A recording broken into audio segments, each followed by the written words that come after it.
Good afternoon. Happy Friday, everybody. I'm Matthew Alvarez here at RSBN Live. We have quite the day in store for you right here on Right Side Broadcasting Network. President Trump traveling to the United States Department of Justice to set out his vision to America about the DOJ and about everything moving forward when it comes to a number of America First policies.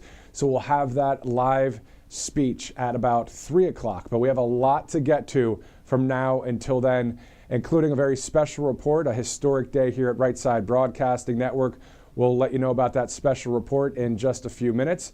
Let's go with Colonial Metals Group, a great sponsor here at Right Side Broadcasting Network. Free goldguide.com, so freegoldguide.com/RSBN. Everything when it comes to gold and silver, it's always good to have that high value commodity like gold and silver with your hard-earned dollars, especially in savings or retirement. Because of a retirement warning that's out there now, you have a lot of these rich people like Warren Buffett. He's saying, you know what, I'm dumping $133 billion in stocks in the stock market. BRICS nations are saying we're going to use our own dollar and our own currency instead of the U.S. dollar. And things fluctuate a little bit. But the point is, we're seeing great things happen with Maganomics. But outside of all of that, still having your money in gold and silver, always a great idea. So all you have to do is go to freegoldguide.com/RSBN. So it's a tax-sheltered IRA, 401k, all tax-free. And so the best thing to do is just get the ball rolling by getting this free gold guide. So just freegoldguide.com/RSBN. You also see that QR code. It takes you to that same website, freegoldguide.com/RSBN. All right, again, President Trump to set out his vision at the DOJ today, a speech. That's what he said yesterday, that he was going to, quote, set out his vision at the DOJ. That will happen in just a bit from now. And then, of course, we'll go to that special report live in our nation's capital. A wonderful time here at Right Side Broadcasting Network. We'll talk more about that in just a minute. Let's also go to a number of great interviews that we recorded just today. And this is prior to having an interview with RSBN's Ashley Brassfield as well, live in South Carolina. We'll also speak with former Iowa Congressman Rod Bloom. He'll join us. And then a bit later today, we'll be interviewing the CEO of Colonial Metals Group, Paul Stone. So we'll have all of that. And then on top of that, a very special report coming up here at Right Side Broadcasting Network. So in the meantime, it is 12:05 Central, 1:05 on the East Coast. You're watching live coverage right here. Let's go to an interview with former NCAA athlete Paula Scanlan, who you've seen right here on Right Side Broadcasting Network over the campaign season. She's very happy that there are no men playing in women's sports, and especially happy about what happened when President Trump signed that executive order some weeks ago, making sure that that's not something that's going to happen here in this country. She was actually attending that EO signing in the East Room of the White House alongside, Sage Steele and Riley Gaines and others from around the country. So, Director, as soon as that interview is ready, we'll go to Paula Scanlan, and let's go to that right now. Joining us now is former NCAA athlete Paula Scanlan. Also, you've seen her over the campaign trail with Right Side Broadcasting Networks. Thanks so much for joining us, Paula. Thank you so much for having me on today. Definitely. So talk to us about what it was like to be in the East Room of the White House, seeing all of the female athletes there, President Trump signing that executive order, no men in women's sports. What was that like for you? It was a really amazing day. I was so grateful to be part of it. I was so grateful to be visible in some of the pictures online. So I was definitely getting a lot of messages of support from friends and family. But a lot of people, when they talk about how amazing the day was, which it really was a great win, and really was so many things that we'd worked so hard to get done. In a way, it was bittersweet because we had to waste a sitting president's time and force him to sign an executive order saying something as simple as men do not belong in women's sports. I mean, if you had told me this would have happened 6 years ago, even, I would have told you were crazy. And so it really shows how far we've fallen. I am grateful for President Trump and his leadership on this issue. But again, the fact that we have to do this just shows really again, how far we've fallen away from everything and how far the left has gone to try to really dismantle society and make things that should be common sense, not common sense. Exactly, and President Trump calling our party the Common Sense Party. You at the East Room there, we saw Sage Steele, we saw Riley Gaines, we saw so many great people that are standing for conservative values in the face of any of this woke ideology that people still want to teach the youth and teach other people and really stand up for, but they are absolutely against everything that is a human, right? Exactly. And I think that that's what we really saw with the results of the election, is that it wasn't really, Republican versus Democrat. It turned into crazy versus normal, common sense versus not common sense. And I think that's why a lot of people I talked to, even that were either independent voters or even Democrats, saying they've had enough. Issues like the men and women's sports, which we've looked at the polling, and 79% of Americans agree with President Trump's executive order. 79% of Americans believe men do not belong in women's sports. Great number, pretty obvious it's a common sense issue. But what's more interesting about that is that same study that was done by the New York Times showed that 67% of Democrats agree that men do not belong in women's sports. And so that to me shows, again, why is the party defending this? Why have they done this? And why do they even don't want to represent their own voter base? Yeah, exactly.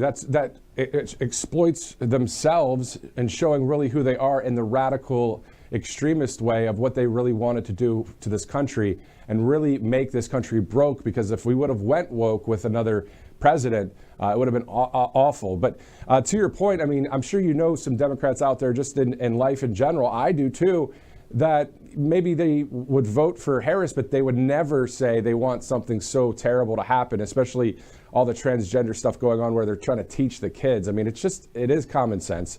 To your point, though, what's next for you when it comes to athletics or in media, conservative values, that kind of thing?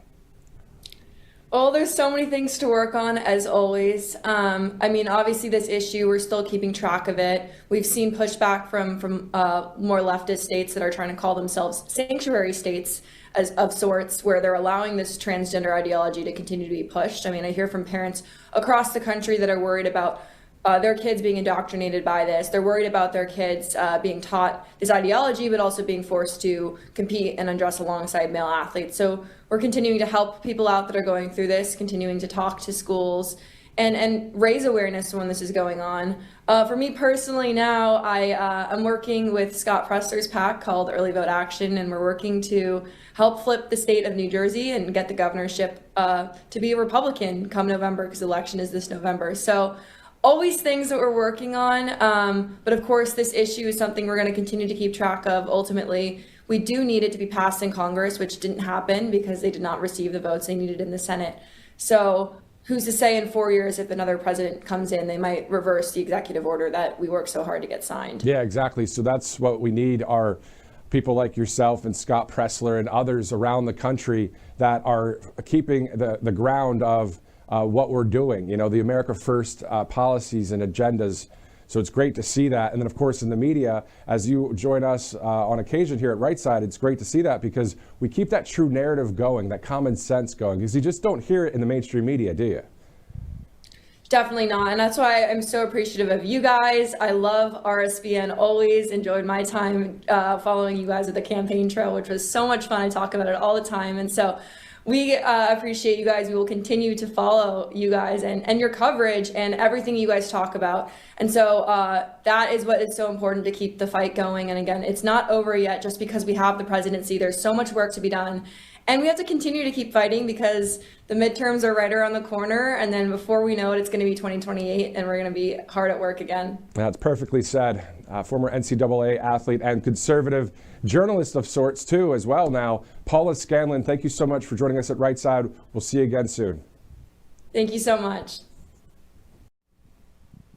Always great to run into people that are just on the right side of history. That's what we are on this network, but also so many of us out there, we the people, just voting for the right side of history on November 5th. And here we are, some 7 weeks and about 4 days. Can you believe it's only been 7 weeks and 4 days since President Trump was sworn in as the 47th president?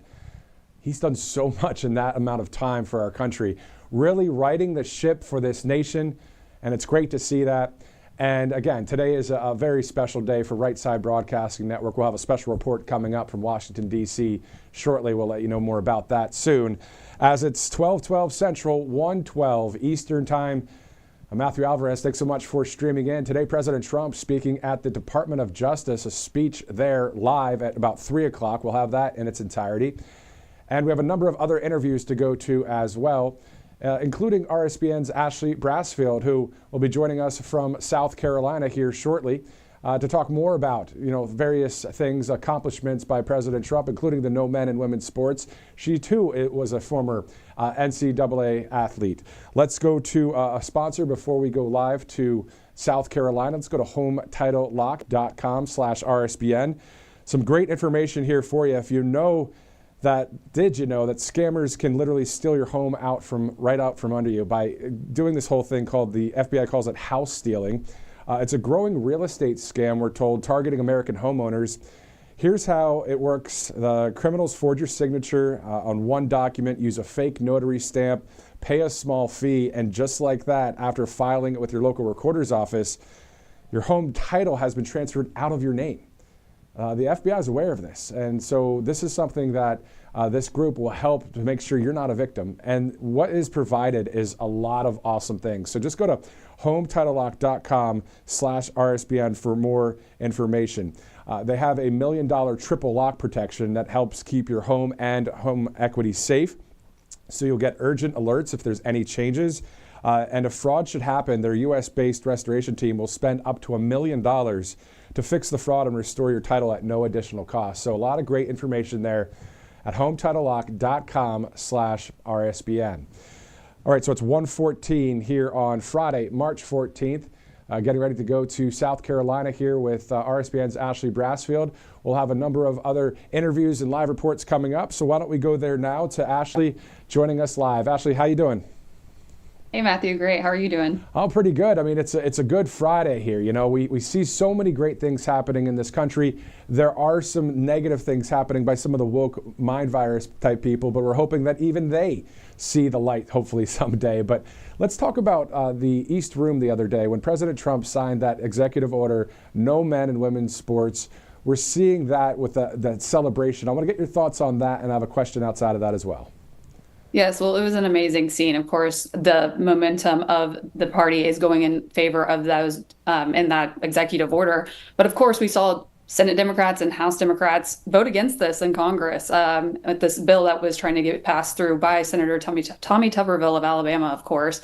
So, of course, an amazing scene by the president. And as Paula said, it's kind of incredible that you had to have a president come to the White House in the East Room and sit down to sign an executive order talking about keeping men out of women's sports and talking about the distinction between the sexes, essentially.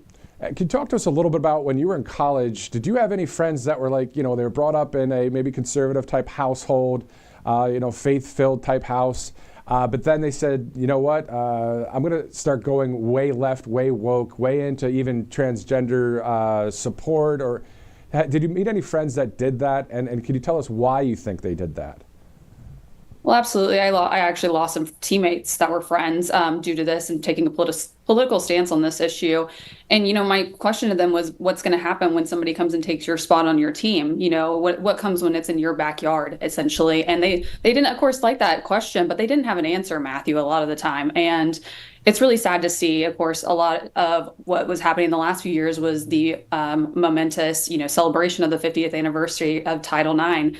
And so many women fought to have that passed and give opportunities to women's sports and women in general over the last century in the United States. And to see somebody go against that and promote, this allegation of it's fair to have men and women's sports because they assume that they are now a woman. It's kind of a narcissistic thought in my mind, in a lot of ways, for a man to be able to decide suddenly, oh, I'm going to become a woman, when there's been thousands of years of course, precedent where that's not been the case. In college or maybe even in high school, were there any professors or teachers that really spoke openly about all like DEI and all these woke policies? Did you hear any of that personally? DEI was not so much, more so with, of course, who are they allowing into colleges, more so, and the executive, actions that were taking place in the Supreme Court that were passed recently that, don't allow, discrimination and colleges that are federally funded. Of course, those are more, admissions things. But of course, I saw a lot of left-wing ideas, of course, in my journalism school, and I was in the political science department at my university, at University of South Carolina particularly. But I actually had a lot of fairness as well in a lot of those classrooms. I felt like I got very lucky, but we hear time and time again of, other females experiencing this issue and college students across the United States. And actually, I just saw something on X stating that the Department of Education is going to be putting in an investigation to 45 universities across the United States to talk about these DEI policies and not allowing certain ethnic groups and races into colleges. That was just released a few minutes ago. Yeah, it's breaking news right now with Ashley Brassfield here live. And also, before we let you go, Ashley, just take that 30,000-foot view right now. If there are people that are watching that are in their 20s and their 30s, and they are not really speaking out about standing for what's right, okay? We're going to go to an interview a little bit later with someone named Frances Floresca. She was a former Miss Georgia USA contestant who had to deal with someone that was trans that was going to be a part of the pageant. And she said, you know what, I had to stand up for what's right. I know you're doing the same thing, but how would you encourage people right now to say, okay, even outside of politics, this stuff's common sense. You got to get away from it. Come on, you still have to love people, right? But you gotta shift over. What would be your words of advice to people that are watching right now? Absolutely. And I think it's very easy on college campuses where you're not paying taxes and you're in this bubble that you can get in perception that, this is not fair and this might not affect me right now, but it will later on in future generations. And I think that's the perspective I have even as a young woman. I want future girls to have the opportunities that I was given in sports and being able to go to college in that, whole sphere. But I think it is something that a lot of us are dealing with, especially women, that we have to take the stance and we're going to get bullied for it. But that's honestly part of my Christian values. I'm going to, step up and take that stance, just like my Lord and Savior did, frankly. So, it may be hard in the moment, but I think history will look fondly upon us if you step up and you have people backing you, even if in the moment you don't feel like it. Exactly. Be not afraid, but be courageous. That's what we see in the scriptures. It's just facts, and we're all our work in progress, going to the next level, but believing in God and doing great things in this country. Ashley Brassfield, RSBN host, thank you so much for joining us. We'll see you a bit later. Thank you, Matthew. Have a great day. You too. All right, so 1:19 Eastern time as we have a number of live interviews coming up, including our special report from Washington, D.C. here shortly. As soon as we get the directive, we will go there live to talk more about today's developments. Also, President Trump to speak at 3 o'clock Eastern time from the Department of Justice, a speech there to lay out his vision that we'll have more details about coming up when it comes to the DOJ there at 3 o'clock. Let's go to freetrumpbook.com, freetrumpbook.com. The great Mike Huckabee, of course, the former Arkansas governor, television host, a writer, his team writing these great books, and now also a U.S. ambassador to Israel, our great friend Israel. So doing a lot of great things. And also, if you just go to freetrumpbook.com, this is helping that process of ridding corruption from the institutions, whether it is K through 12 school where they're teaching all kinds of craziness. I saw the other day, I believe it's Mr. McBride, the person that is dressing as a female in Congress, was at talking to a bunch of students. I think they were maybe first, second grade students and talking about transgenderism. This is still happening. Have they not learned that this is not what we accept in this country? It's just facts, I still believe you have to be kind and loving to people, but at the end of the day, you have to draw a line in the sand and say, okay, well, this is not the way we want our country to go. So freetrumpbook.com will help kind of detox some of the junk that maybe the youth has been taught by various teachers around this country. Not every teacher, of course, but those that have, it's always good to have this book. There's many topics as well, including fighting indoctrination. It's a kid's guide to fighting indoctrination. There's a lot of things that you guys can pick up if you'd like to at freetrumpbook.com, freetrumpbook.com. All right, it's 1:21 Eastern time. Looking live at the White House on this beautiful Friday, March 14th, a historic day at Right Side Broadcasting Network. We'll let you know about that in just a minute as it's, again, 21 minutes after the hour. All right, let's go to a commercial break. We'll be right back here on Right Side Broadcasting Network. Welcome to Right Side Broadcasting Network, your trusted conservative news outlet. At RSBN, we deliver the truth when the mainstream media falls short. Since 2015, we've proudly broadcasted every single one of President Trump's iconic MAGA rallies, bringing you the excitement and energy live before anyone else. By watching RSBN, you get an unfiltered front row view of the action on the ground. We interview the crowds to give a voice to millions of Americans just like you. We show you President Trump's speeches in their entirety, free from interruptions and censorship. We cover the stories that matter to you with the integrity and passion you deserve. Thank you for choosing RSBN as your home for America First News. Together, we stand strong, united, and informed, so join us and be part of the right side of history. Hello, this is Mike Huckabee. President Trump said he wants to take back the White House and teach our kids to love our country. That's why my team created a kids guide to President Trump. It'll teach your kids all about President Trump's accomplishments and his vision for America. And right now, I want to give it to you for free as part of this free gift bundle. Get your free gift bundle featuring The Kids Guide to President Trump, a free kids magazine, and the Great Again video lesson by visiting freetrumpbook.com. That's freetrumpbook.com.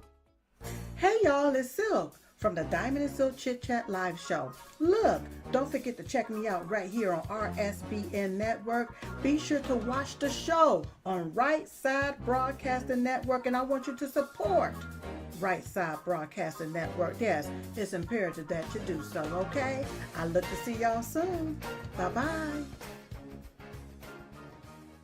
I hear every day about the products you all wish MyPillow carried. Well, guess what? We probably do. Slippers, bathrobes, pet beds, blankets, mattresses, sleepwear, loungewear, duvets, comforters, pot holders, aprons, oven mitts, and so much more. And they're all on sale. For example, get our best-selling standard MyPillows for only $14.98. Body pillows, $29.98. 6-piece bath towels or kitchen towel sets, just $29.98. Multi-use MyPillow 2.0s with pillowcase, $9.98. Save $40 on our Spring Percale and Giza Dream bedsheet sets. Any size, any color, and so much more. So go to MyPillow.com or call the number on your screen. Use your promo code to save up to 80% on all MyPillow products. And I've never done this before. When you spend $100 or more, you're going to get 2 standard MyPillows absolutely free. There you go, mypillow.com/RSBN for some great products there with MyPillow. Welcome back to RSBN Live. I'm Matthew Alvarez, getting the live vantage point squared away from Washington, D.C. And as soon as it's ready to go, we will go there live for a special report from RSBN's Robert McNeilly. So we'll have that here in just a minute. It is 1:25 Eastern Time, Friday, March 14th. All of this brought to you by some great sponsors, including AngelPaste.com. AngelPaste.com, a great miracle cream that you see on the side of your screen. Also, a number of other products that you can choose from there. So go to AngelPaste.com, use the RSBN promo code. You'll get quite the discount on this great product right there from Spring, Texas. All right, so again, 1:25 on Friday, March 14th. Let's also get ready to go to another interview here in just a minute. But in the meantime, before we do that, we will be going to RSBN's Robert McNeilly. So we'll shift gears a little bit as we do have some interviews lined up to go to in just a little bit. Again, today's newscast is brought to you by some great sponsors here at Right Side Broadcasting Network.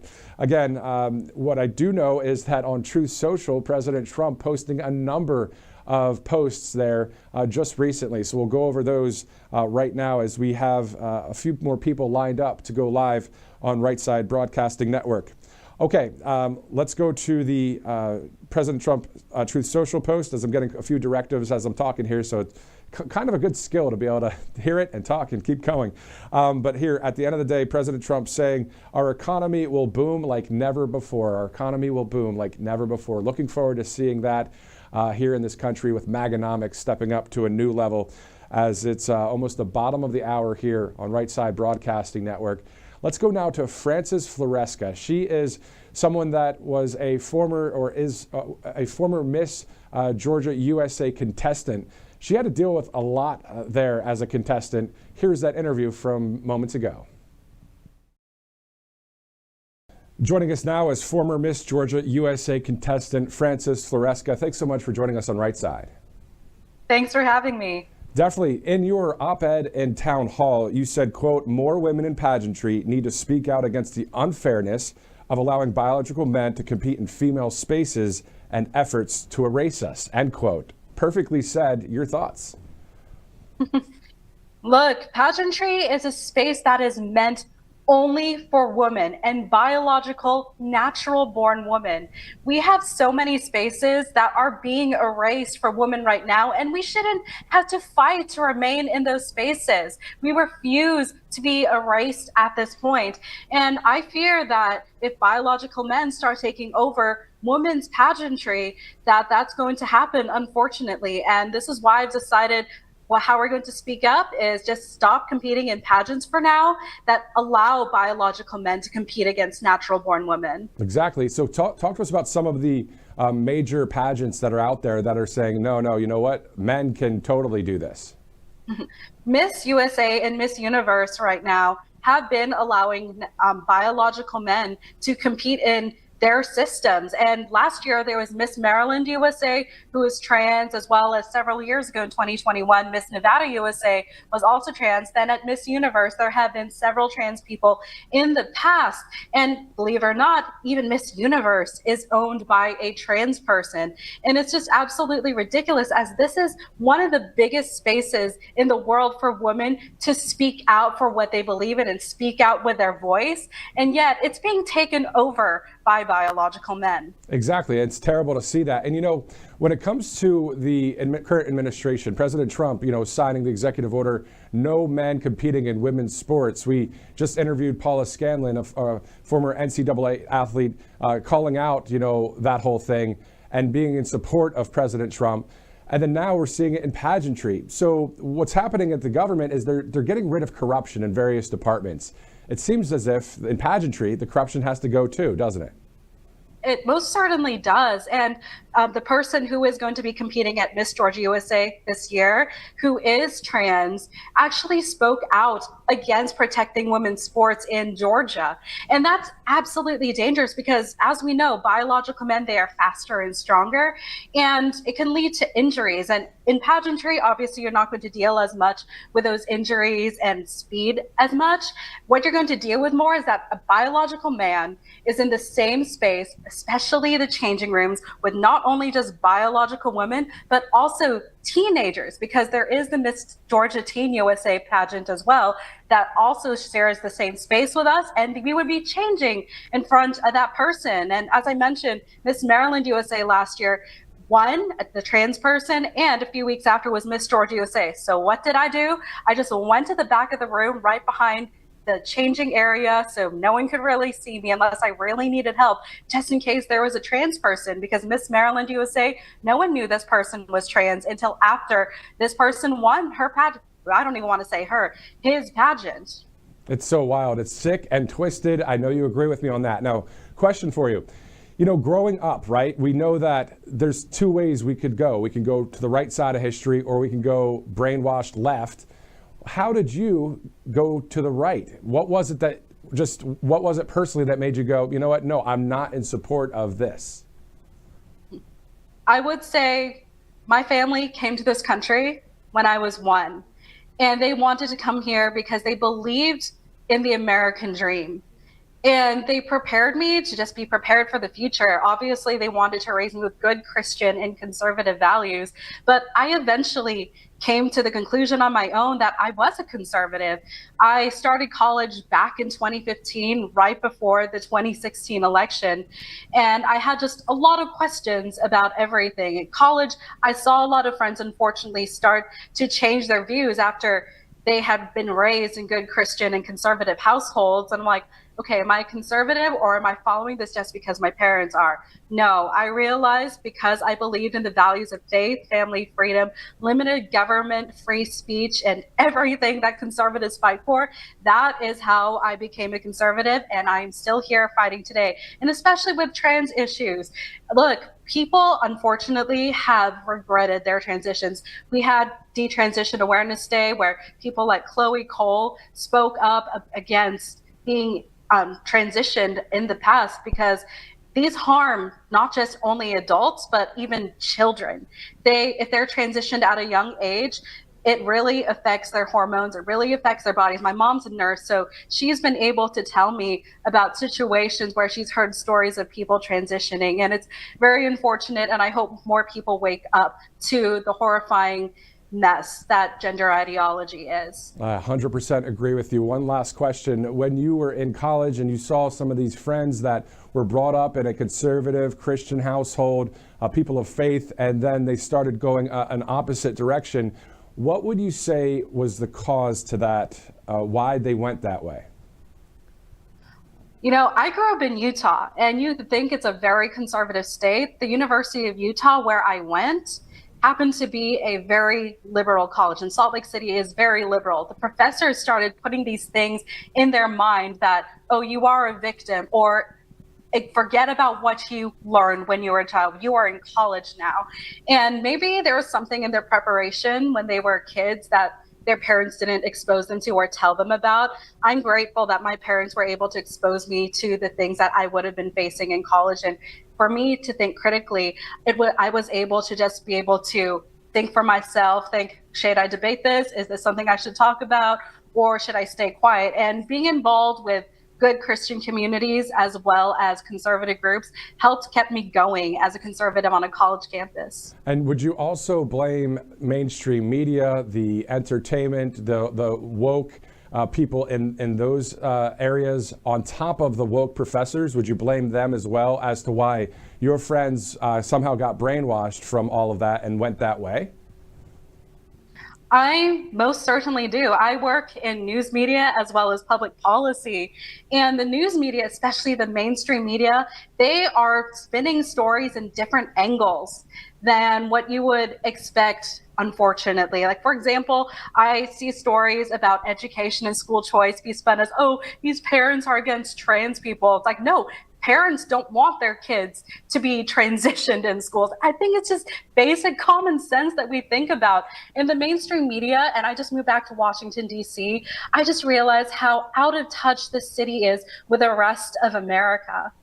Yeah, it's tough. And also we're seeing there through President Trump and the all-star cast of these cabinet leaders, great patriots, are really trying to and actively ridding the city of corruption, draining the swamp. We're seeing a lot of joy in this country from that part of it. But to your point, there's still that woke ideology floating around in various institutions that just need to be taken away from this country, because that's not what this country is about. So, Francis, thank you again for joining us. Just your final comment on anybody that's watching you right now, maybe someone that is in college and you're opening their mind. What would you want to say to them at this point?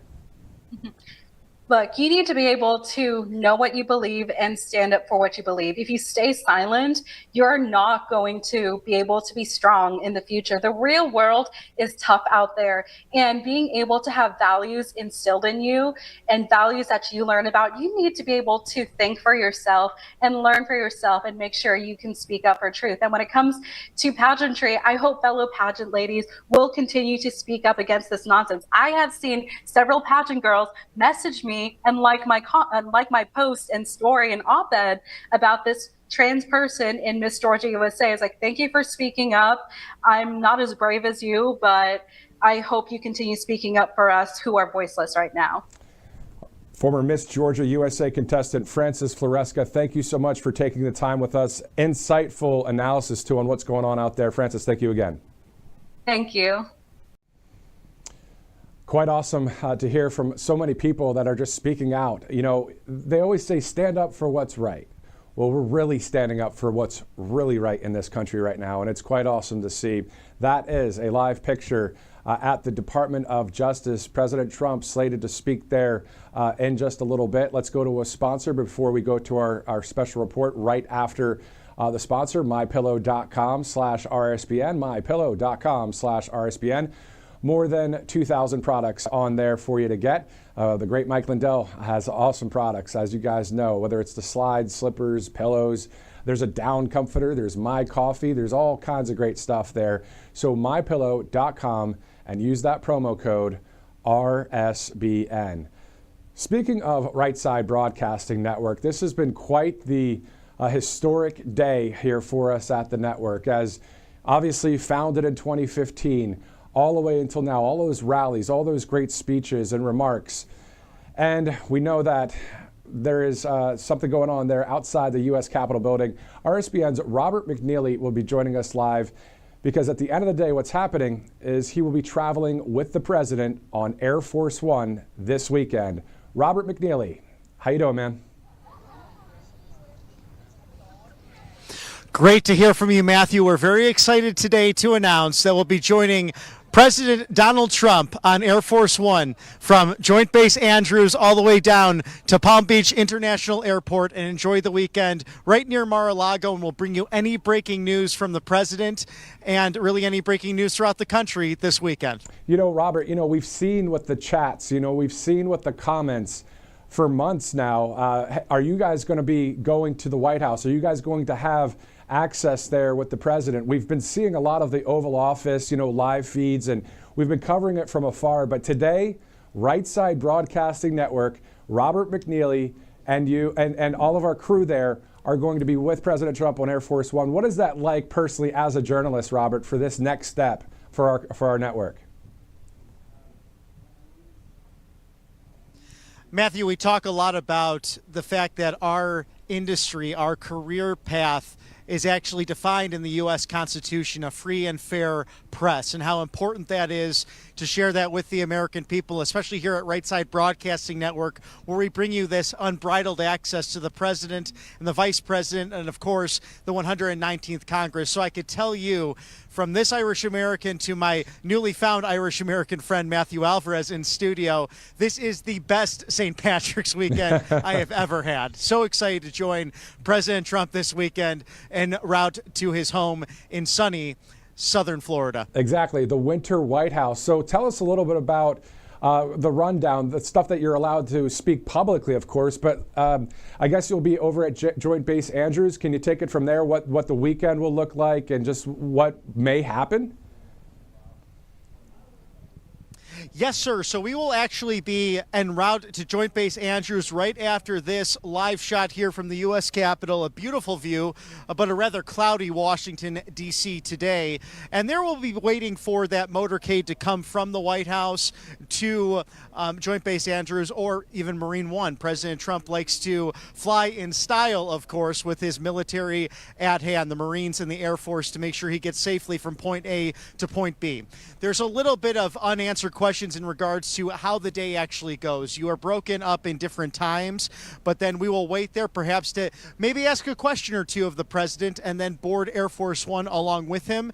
And throughout his weekend, we've noticed every weekend he's been going down to Palm Beach recently to have working weekends and also to enjoy some golf. I'm also hoping to maybe to catch a glimpse of the great Tiger Woods, who likes to join the president on a regular basis to play a round or two of golf. It'd be great to see that. It'd be great to see Sylvester Stallone. I mean, come on, it's a star-studded event, but these are people that, as you know, are stepping up and saying, you know what, I'm conservative, I love common sense. So, being a part of this press pool that you're going to have that access to on this beautiful plane, Air Force One, how awesome is that? But to be able to, outside of the excitement of it, at the end of the day, still ask questions to the leader of the free world, because we at Right Side, of course, want to bring common sense truth to the American people. And this has been proven to be, as Caroline Leavitt said, the White House press secretary, the most transparent administration in modern history. I mean, every day you see the in-town press pool. He's answering questions on a regular basis, whether that be in the Oval Office. Of course, we saw that during COVID when he would give a daily briefing on what was taking place there during the first term. So you never know when President Trump might just come on over to the press, answer a few questions. And of course, if there's breaking news especially, and we're watching things like the potential peace agreement between Russia and Ukraine, something on the forefront of many Americans' minds. Possibly if that does break today, I'm sure he'll have much to speak about on that, but we're ready to ask him a number of questions if we get some time with him later this afternoon and into this weekend. Definitely, and as you see at the bottom of your screen, soon President Trump will be speaking at the DOJ to set out his vision there at a speech at 3 o'clock. If you're just joining us now, of course, RSBN host Robert McNeilly traveling with the president as part of the travel pool on Air Force One for the entire weekend. Any kind of press gaggles that happen, whether on the plane or outside the plane or at Mar-a-Lago. Our own Right Side Broadcasting Network host, Robert McNeilly, will be there for that. Your thoughts again, just when people are realizing that conservative media, new media, Robert, taking an absolutely huge step today, especially right here at RSBN. And that was the commitment from Caroline Leavitt on the first day, her first press conference, saying that President Trump is the best spokesperson for the White House. There's no question about that. And announcing that through whitehouse.gov/new media, you can apply to sit in that new media seat. And that first question always goes to someone who's doing extraordinary work or an organization doing the kind of work like we are to get the information out to you, the American people. This is a new dawn, a new age with all of the social media apps, with all of the sharing of information. And most Americans are now turning to social media and to other forms of media in order to get their information, whether they be podcasts or other things in the such. So it's an exciting time for truth and transparency to get out there. I mean, think about this, Matthew. Just 4 short years ago, could you imagine something like a Truth Social being out there? Remember, President Trump was banned from Facebook, banned from now X. It was Twitter before Elon Musk purchased it. How amazing this political comeback has been, but also what a victory for the freedom of speech in this country. Exactly. And then we get to cover day in and day out what's happening there at the White House, whether it's from Alabama, whether it's you on the trip with the president on Air Force One, and really bring the common sense truth of what's happening out there without that terrible media leftist spin, which we've seen a lot happening out there in the country. Now let's talk about some of the accomplishments, Robert. We know since it's been 7 weeks and I think 3 or 4 days that President Trump has been in office. Can you believe that it's just been 7 weeks and 4 days? It's incredible with the amount of things that have been accomplished, especially on the border. It is virtually shut down. I even saw a statistic earlier today that there were roughly on average 1,800 plus getaways during the Biden administration. That's virtually down to 0 now on a daily basis. And of course, back to February, just last month, the attempts to cross the border illegally were around that 800 mark. This had come down by thousands and thousands in numbers. So President Trump, working in tandem with Border Czar Tom Homan, of course, Kristi Noem at the Department of Homeland Security, doing an extraordinary job to remove these criminal illegal aliens, bring them to Guantanamo, or even have them face justice in the courts. So we also have an issue now, too, with sanctuary mayors who were actually testifying last week on Capitol Hill, and some of them preventing ICE from even getting into those prisons. And we know that Pam Bondi, the Attorney General, has been aggressive in suing the Empire State of New York, the city of Chicago, also the state of Illinois, in order to access these criminal illegal aliens and remove them from prisons. Exactly. So we're seeing some great things along the southern border. We're seeing ICE do a great job. Our military down there along the southern border as well. So many accomplishments.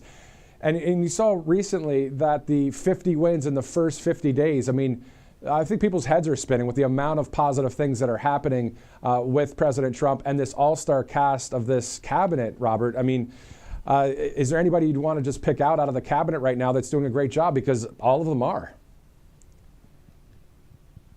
Well, there's so many to speak on, but Scott Turner leading that cabinet meeting just a few short days ago in prayer.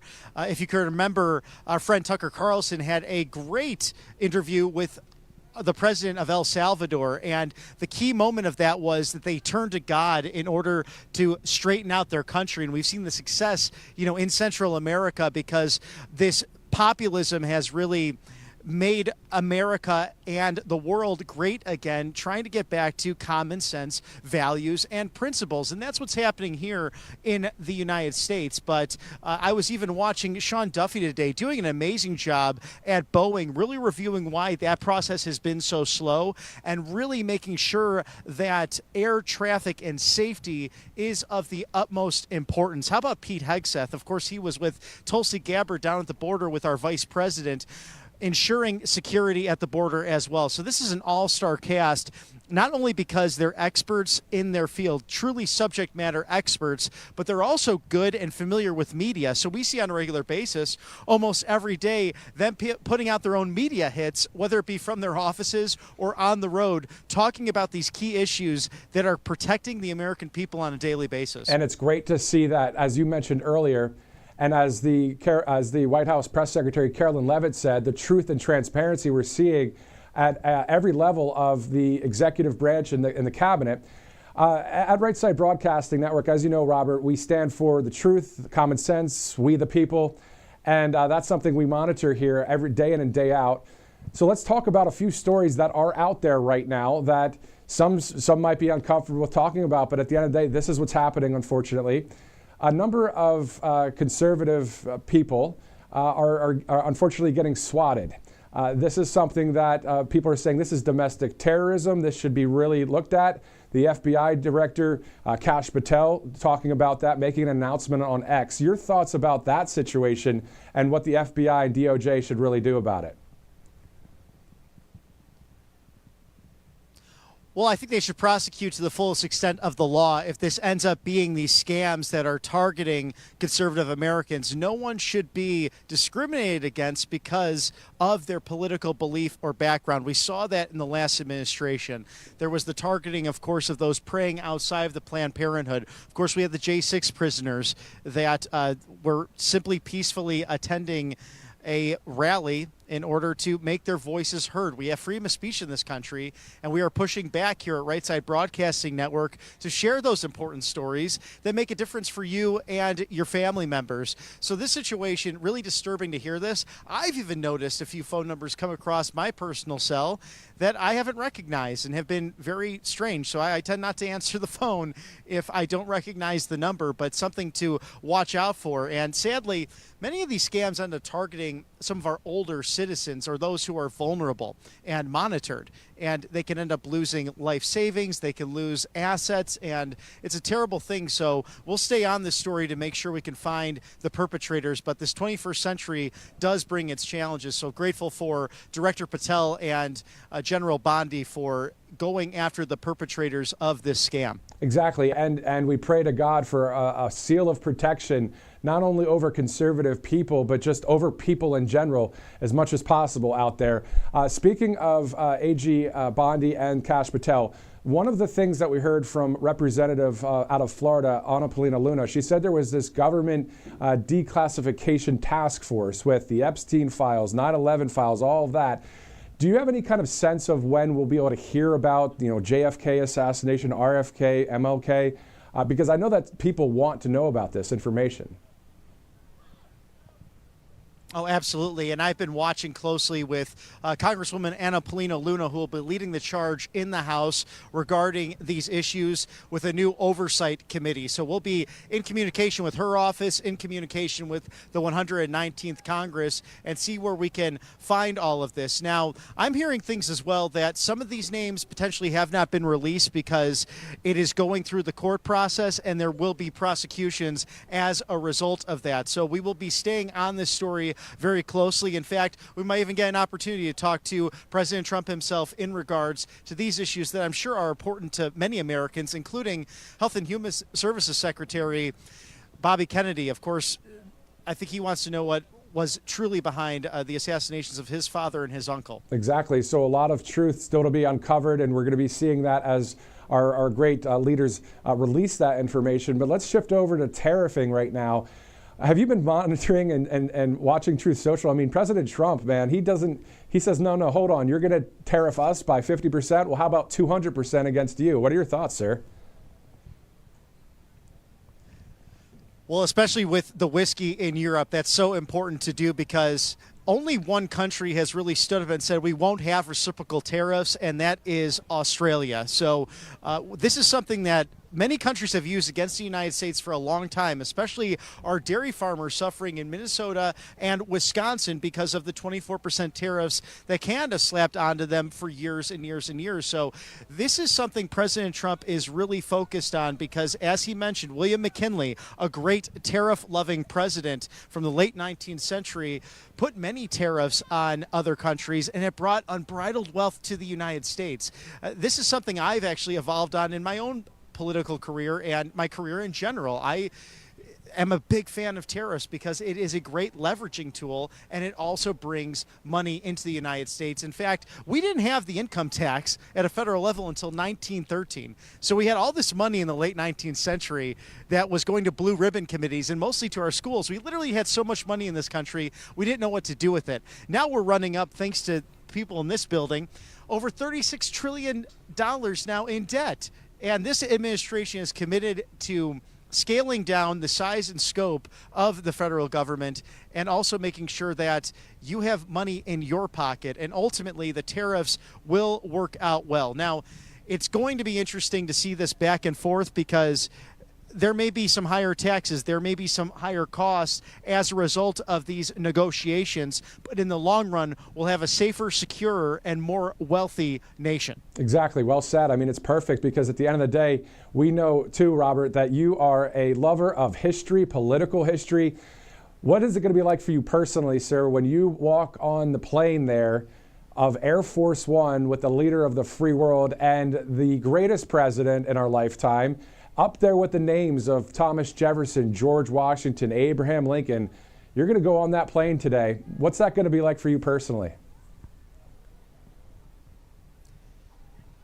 You know, we had the Irish show on Wednesday, and I think about my ancestors, and I think about everything they did leaving the old country to come here to have a better way of life in America and how much they loved this country.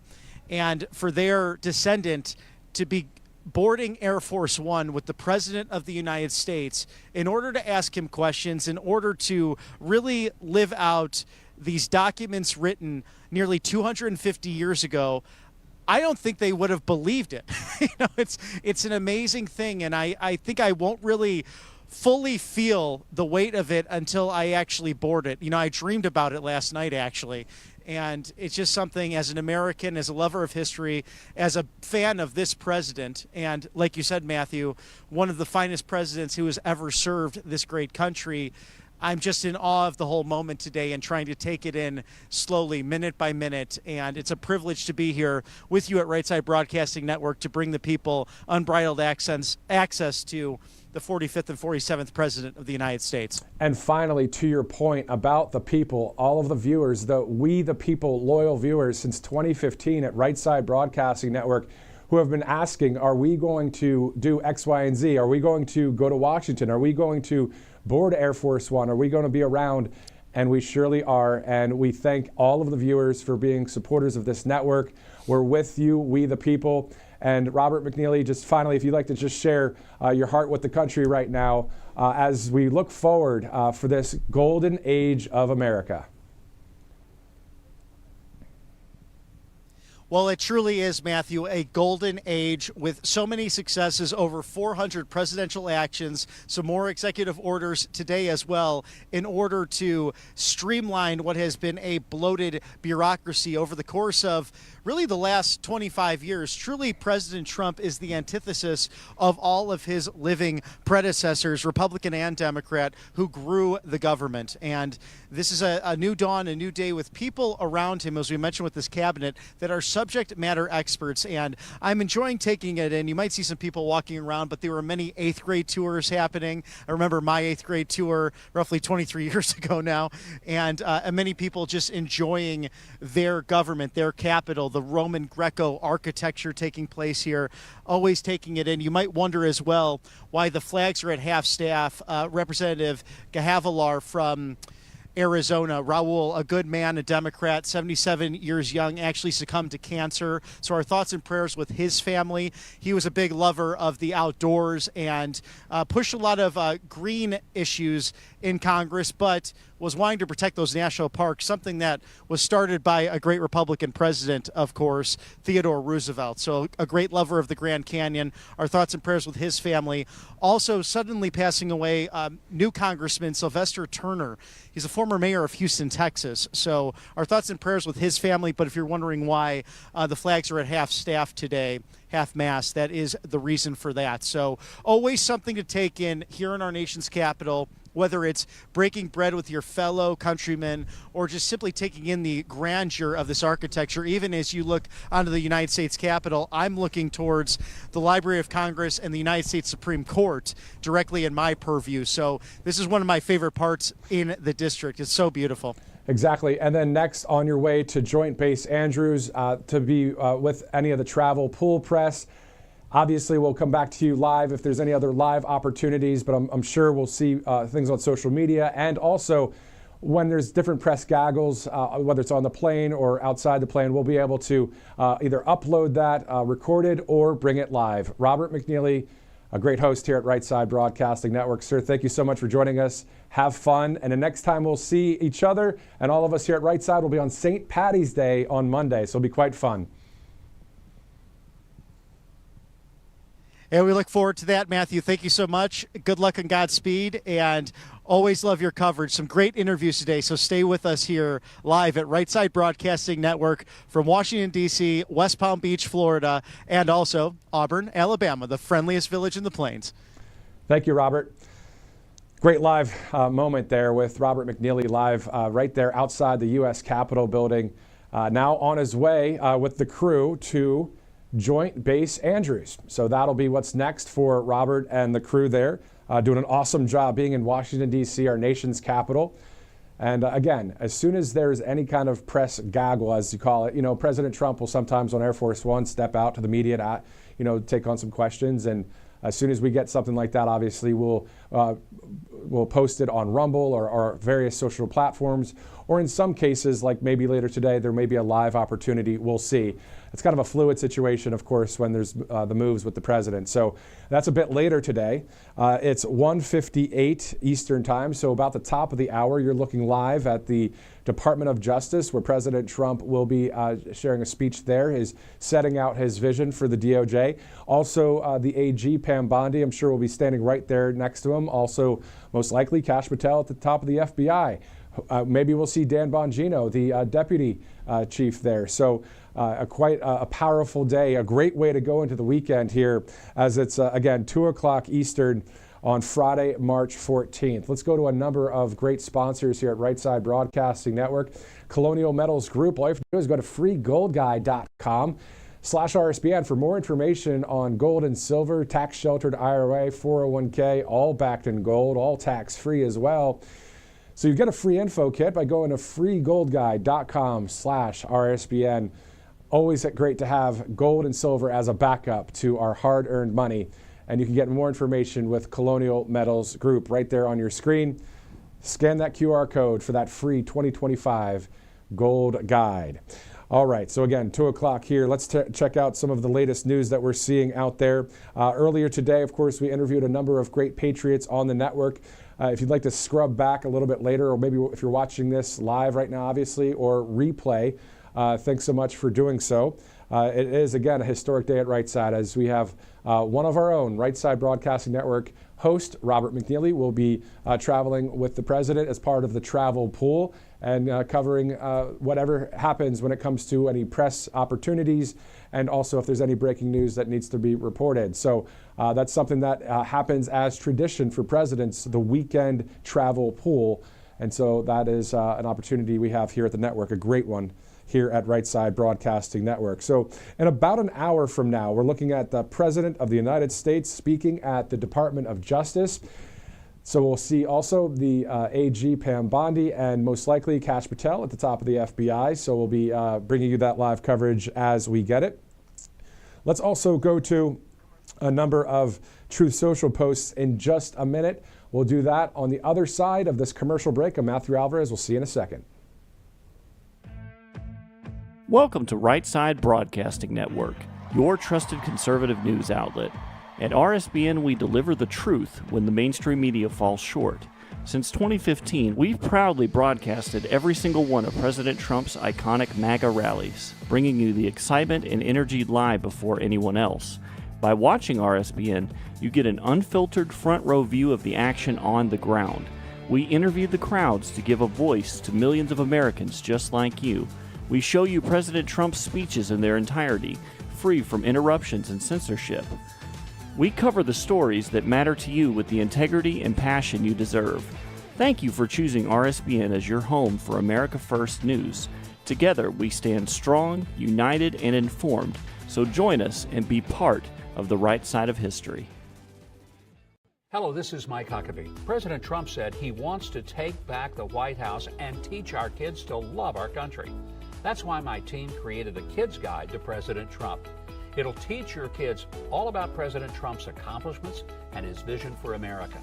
And right now, I want to give it to you for free as part of this free gift bundle. Get your free gift bundle featuring The Kids Guide to President Trump, a free kids magazine, and The Great Again video lesson by visiting freetrumpbook.com. That's freetrumpbook.com. Hey y'all, it's Silk from the Diamond and Silk Chit Chat live show. Look, don't forget to check me out right here on RSBN Network. Be sure to watch the show on Right Side Broadcasting Network, and I want you to support Right Side Broadcasting Network. Yes, it's imperative that you do so, okay? I look to see y'all soon. Bye-bye. I hear every day about the products you all wish MyPillow carried. Well, guess what? We probably do. Slippers, bathrobes, pet beds, blankets, mattresses, sleepwear, loungewear, duvets, comforters, pot holders, aprons, oven mitts, and so much more. And they're all on sale. For example, get our best-selling standard MyPillows for only $14.98. Body pillows, $29.98. 6-piece bath towels or kitchen towel sets, just $29.98. Multi-use MyPillow 2.0s with pillowcase, $9.98. Save $40 on our Spring Percale and Giza Dream bedsheet sets. Any size, any color, and so much more. So go to MyPillow.com or call the number on your screen. Use your promo code to save up to 80% on all MyPillow products. And I've never done this before. When you spend $100 or more, you're going to get 2 standard MyPillows absolutely free. Welcome back to RSBN Live. I'm Matthew Alvarez. It is 2:03 on this Friday, March 14th. Happy Friday to you.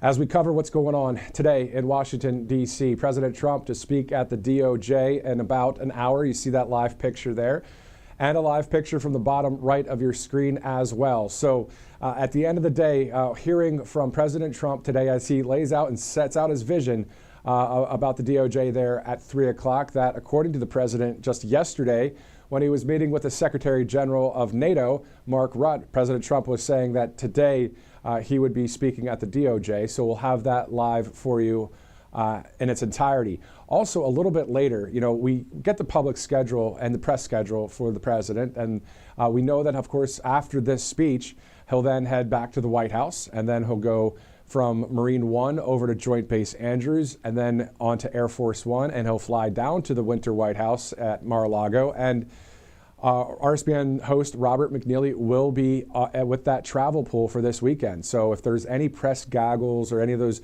opportunities to speak with the president, it's great to have a representative from Right Side Broadcasting Network with President Trump today as we continue to cover America First News, whether it's breaking news inside the Beltway of D.C. or outside the Beltway, a news organization right here at Right Side Broadcasting Network. Of course, I was actually looking at some of the recent, over the campaign trail, some rally coverage the other day, and just remembering those days as well as we move forward as a network. However, as soon as there's a rally, trust me, we'll be all over it, because rallies are the bread and butter of this network, because we know that we get to meet with everybody, we get to talk with everybody. It's just fun coverage. We hear the speeches and that kind of thing. So if there are any more in the future, of course, Right Side is your source for that. Also, we are your now source for America First News, breaking news, and of course today, traveling with the president this weekend, RSBN host Robert McNeilly doing that. So great to see that. Also, all of this costs dollars. So the point is, we have awesome sponsors here at the network. And also, we'll talk to you about donating if you'd like here at Right Side as we continue to expand and grow. One of the great sponsors is HomeTitleLock.com. So HomeTitleLock.com. Did you know that scammers can literally steal your home right out from under you? So the FBI is calling this house stealing. We're told it's a growing real estate scam targeting American homeowners. We're told it also works like this. Criminals would forge a signature on one document, use a fake notary stamp, pay a small fee, and file it with your local recorder's office. And just like that, your home title has been transferred out of your name. So this group here will help that not happen. All you have to do is go to HomeTitleLock.com/RSBN. Get that peace of mind and protect that equity there with HomeTitleLock.com. We'll share more about this great sponsor in just a minute, as it's 2:06 Friday, March 14th here at Right Side Broadcasting Network. Again, looking live there at the Department of Justice, where President Trump will be speaking within the hour. This is going to be a widely watched speech. I think that this is going to be quite interesting to hear from the president as he sets out his vision for the DOJ and what is next. At the end of the day, it's some of the stuff we've heard before when it comes to lowering crime and also increasing law and order, and illegal aliens numbers are going down. I mean, compared to Biden, the numbers are unbelievable. 94% drop in the amount of illegal aliens in our country coming across the border because of President Trump, because of Secretary Pete Hegseth, because of Secretary of DHS Kristi Noem, and our great military. I mean, think about the amount of Army and Marines and National Guard all there shoring up that border, putting up more metal wiring, just the presence of U.S. soldiers and Marines there. Nobody's going to try and cross the border with that. But also the entire border that President Trump, you remember on the first go-around, Trump 1.0, the great 45th president of the United States, it was all about building the wall and those chants of build the wall. Well, that wall is getting completed. It's being finished. It's being created and built now. When Biden would have those large, steel pilings of metal and steel and all that laying down in Cochise County, Arizona, right along the border, not being built up. Well, those are getting built up, and our wall and our southern border are getting much more secure thanks to President Trump, thanks to Tom Homan, the great border czar, who the other day in New York City said, you know what, I'm going to eat an apple walking by all of these protesters. There was a handful of some woke mind virus types, the woke mob that's out there. But I really, again, every time I talk about the woke mind or the mob, it's just kind of hoping that someone could get detoxed from that awful thing that they were brainwashed into believing to be true. And then we'd have a lot more peace in our country as well. As we see President Trump, we know he wants peace through strength, not only around the world, but he wants it just in our country. He wants to have that peace here in this nation. As one of his items of a legacy leaving behind is to be a peacemaker. So we're hopefully seeing more of that happen throughout our country. Let's go to a number of his Truth Social posts that happened today on this Friday, March 14th. First, we'll go to Vice President J.D. Vance, who just posted 3 minutes ago. Thanks to millions of hardworking Americans, President Donald J. Trump is back in the White House. We have started our great American comeback.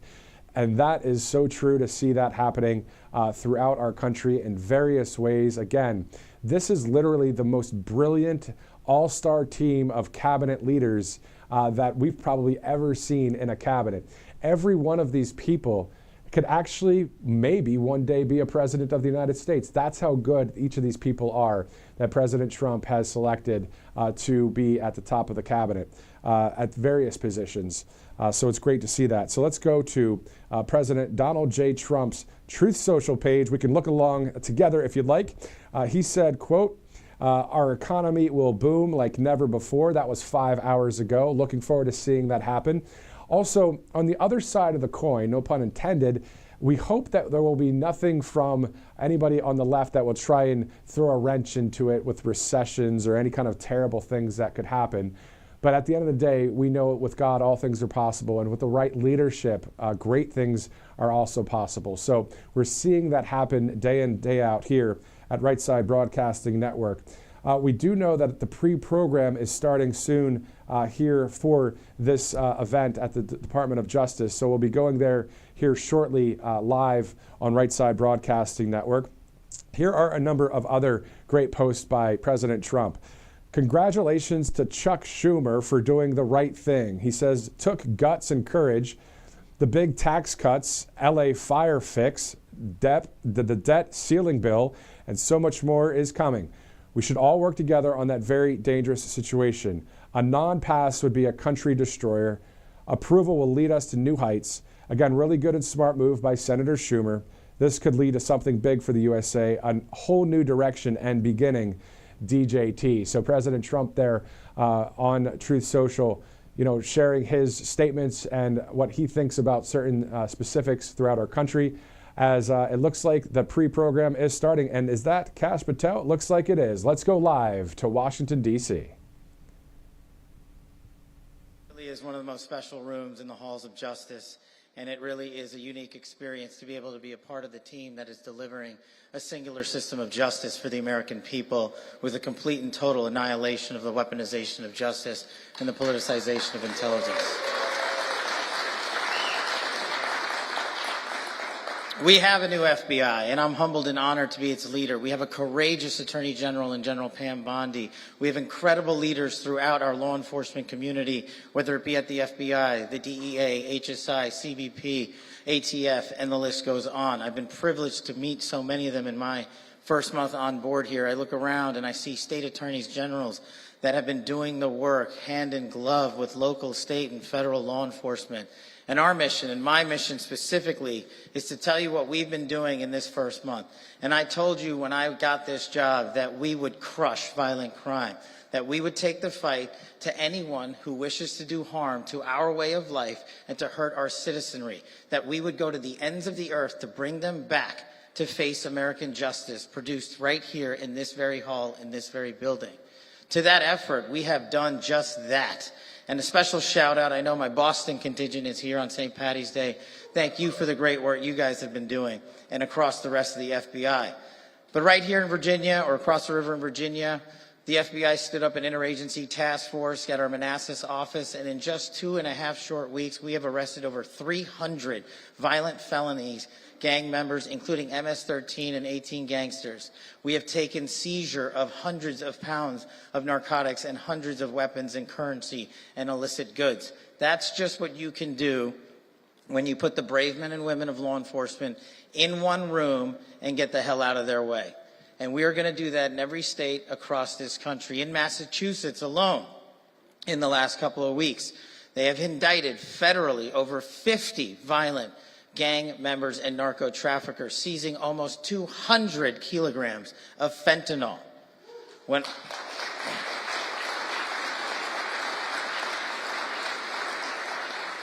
There is no time for us to waste on this job, and that's why under President Trump's leadership and General Bondi's leadership, we've been instructed to get after it. And that's exactly what we are doing. We have to especially get after it when we lose an American citizen every 7 minutes to a drug overdose. We have to especially get after it when a woman or child is raped in this country nearly every 6 minutes. And we have to especially get after it when there are 2 homicides nearly every hour in this country. Violent crime is exploding, and it is a direct result of the border invasion that occurred.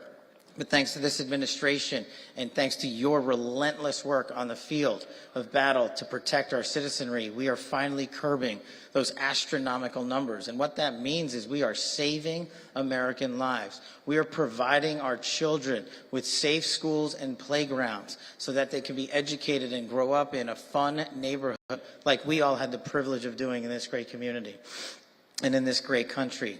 So when you go out there and you see your communities working with this interagency task force, and you see our brave men and women of law enforcement, it is a team effort. This is not a one-stop, one-man, one group, one agency operation.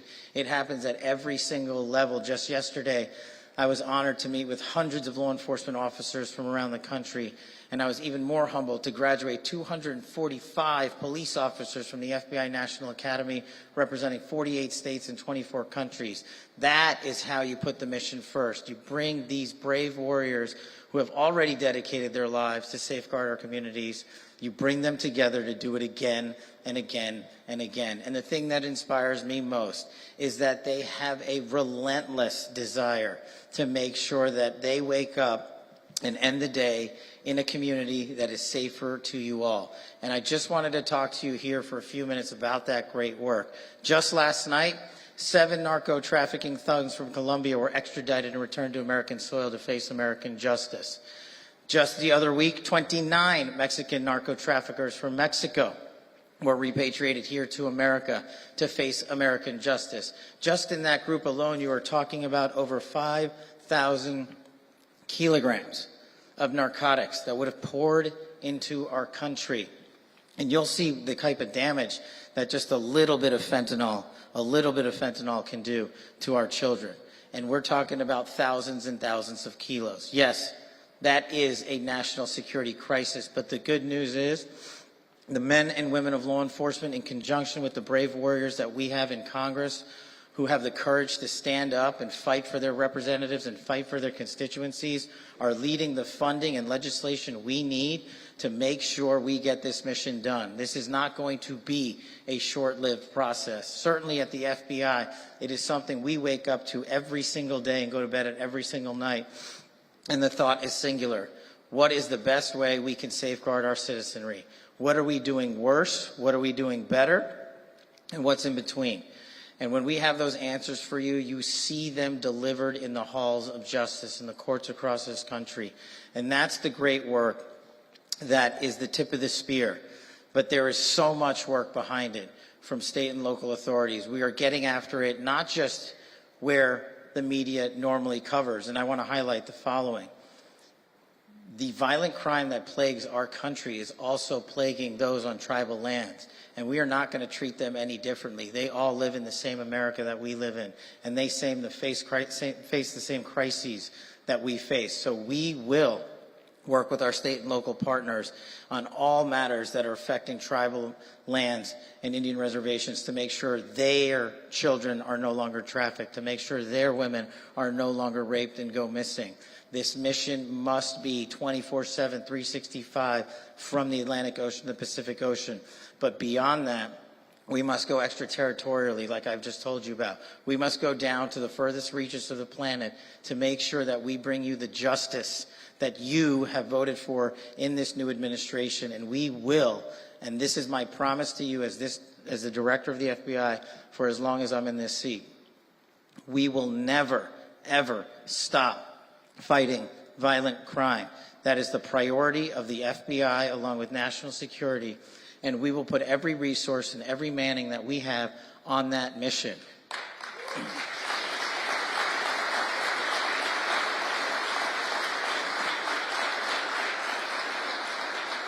And lastly, through this great work, you will see tremendous oversight and reforms at our FBI, which will unfold with our partners in Congress over the coming weeks and months and years ahead. But I want you to pay attention also to what's going on in the halls of Congress, because they are providing us with the resources we need to combat the fentanyl crisis.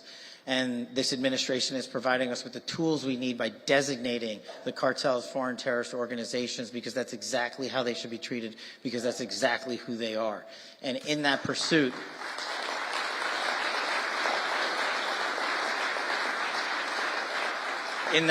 I look forward to playing a very small part. The FBI will play a very large part, and our interagency partners and our local and state law enforcement officers will start putting more and more and more handcuffs on the bad guys, and good cops across this country will be unleashed to be good cops on a daily basis. And the lasting promise that I will leave you with, and this is a message to the law enforcement community, you have always had the backs of the American people, so the Federal Bureau of Investigation and me as its director will have your backs. Thank you.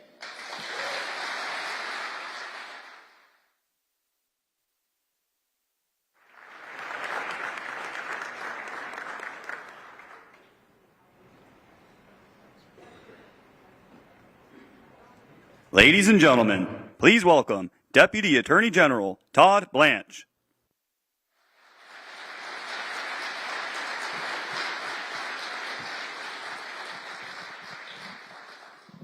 Hi, everybody.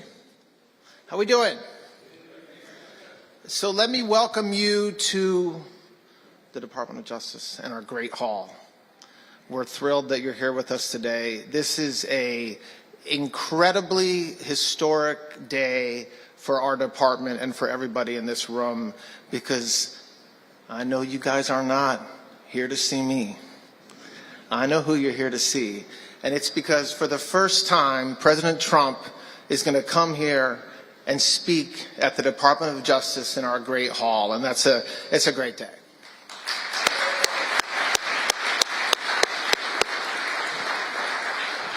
I want to thank we have a ton of special guests here today, and Attorney General Bondi is going to thank you as well. But thank you all for being here. There's law enforcement, our state and local partners, states attorneys generals, folks from the Hill, and we really, really appreciate you taking time to come and hear President Trump speak shortly. Director Patel is great, isn't he?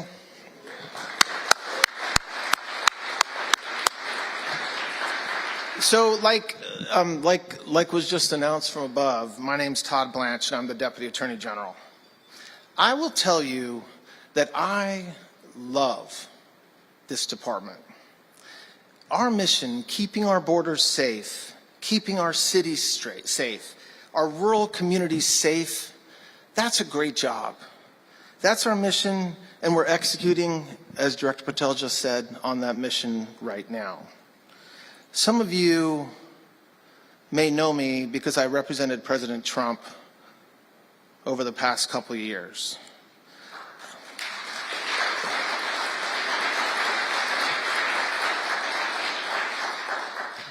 Enough has been said about what happened to him over the past 4 years. But I was right next to him. I stood next to him making that very stern, mean face that you saw.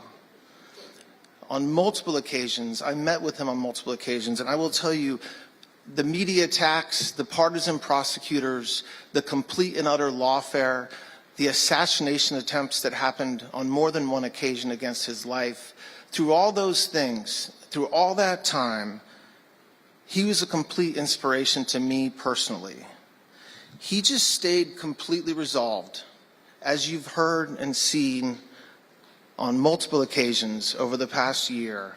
He never wavered. He was resolved to keep fighting on behalf of the American people, and that's the inspiration that I felt from him for the past several years, and it's the inspiration that drives me every single day. In a little while, you're going to hear from our great Attorney General, and she's going to also share some words about the vision and what we're going to do to make America safe again. I've been here 7 days.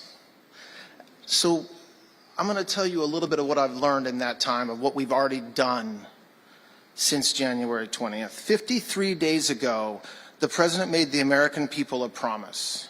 He promised that under his watch, safety will be restored, violent criminals and illegal aliens will be brought to justice, and the partisan weaponization of the Justice Department will end. We have a lot of work to do to keep that promise to the country, but let me tell you a bit about what we've already done. The President promised to the American people to eliminate the cartels that have been flooding our country with drugs and violent criminals. We responded, as Director Patel just said a few minutes ago, by working with the President's team to secure custody of 29 cartel leaders from Mexico. These defendants were responsible for horrific crimes, including murders, drug trafficking, money laundering, and we brought them to the United States, where they will face justice. Now, among the criminals that we brought back from Mexico was RCQ, Rafael Caro Quintero. He led a vicious cartel and was responsible for the torture and murder of DE agent Kiki Camarena in 1985, 40 years ago. Now, the United States chased that man. Law enforcement from every agency chased that man for 40 years, and we got him.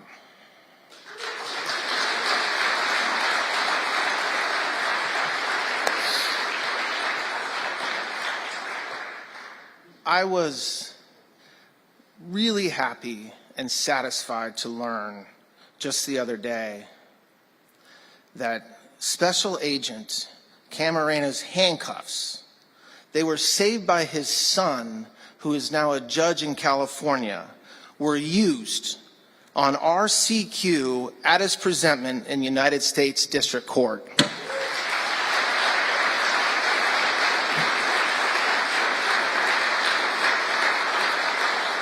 We are not stopping at the 29 folks that we already brought here.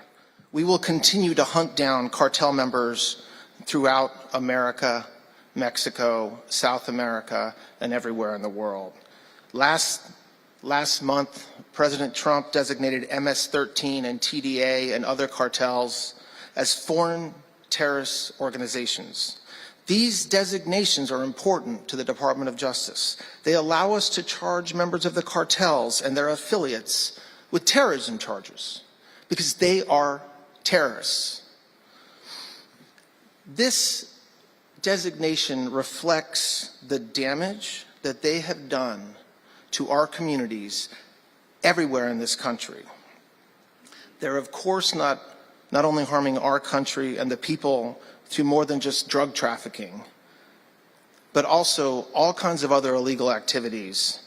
And so the people that support him, both in the United States and abroad, will be targeted by us. The president promised to crack down on illegal immigration, and that has been a major problem in this country for a very long time. Since January 20th, just a couple months ago, DOJ prosecutors in our border districts have filed criminal cases against over 6,600 illegal aliens.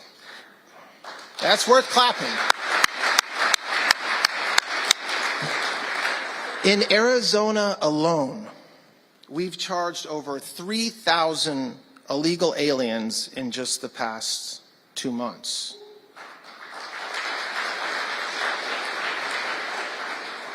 Illegal immigration has resulted in the deaths of countless American citizens. Take the case of Wake County Sheriff Deputy Ned Byrd. On August 11, 2022, he was murdered at the hands of 2 illegal aliens. Now, they were brothers, the Sotelo brothers, and they were arrested. But one of them escaped prison and fled to Mexico. He remained in Mexico for over 2 years. Then President Trump took office. The Justice Department and our law enforcement worked tirelessly, and he was brought back to the United States where he will face justice.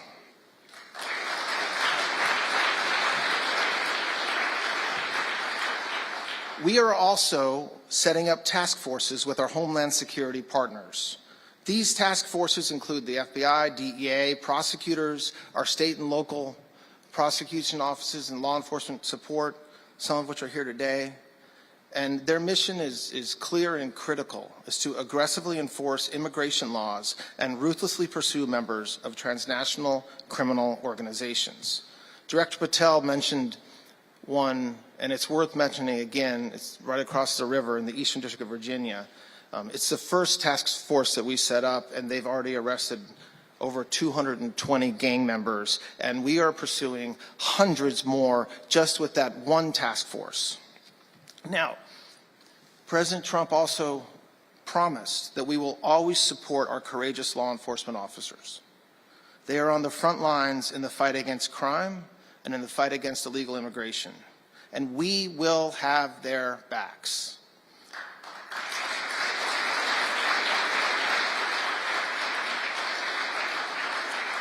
In an executive order, the President directed us to seek the death penalty where appropriate for anyone who murders a law enforcement officer. 2 months ago, U.S. Border Patrol agent David Christopher Mayland was tragically murdered in Vermont. Last month, a federal grand jury indicted Teresa Youngblood for the shooting of Agent Mayland. We are strongly considering seeking the death penalty in that case. The president promised that under his watch, we will no longer stand by while universities tolerate and facilitate anti-Semitism and support of terrorism on their campuses.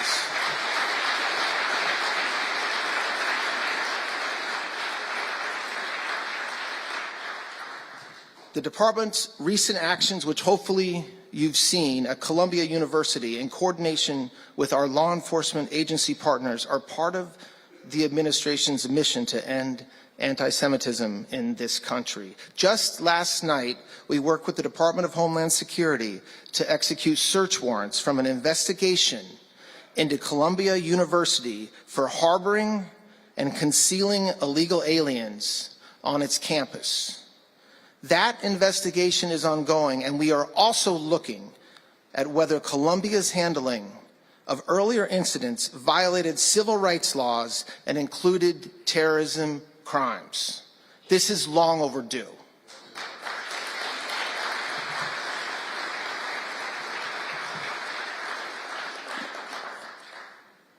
Let me be clear. Hamas is a terrorist organization. It has the blood of American citizens on its hands, innocent victims, many of whom are citizens of this country, have died because of Hamas's actions. Any person engaging in material support of terrorism will be prosecuted.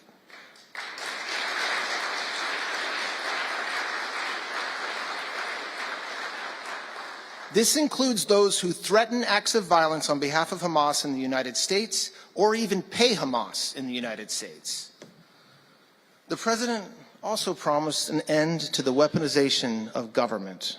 Our weaponization inquiries are ongoing. They include matters relating to J6, improper prosecutions under the FACE Act, and the case against Colorado elections clerk Tina Peters. Under General Bondi's watch, the weaponization has stopped, period. The department's focus is now squarely on our core mission, keeping the American people safe.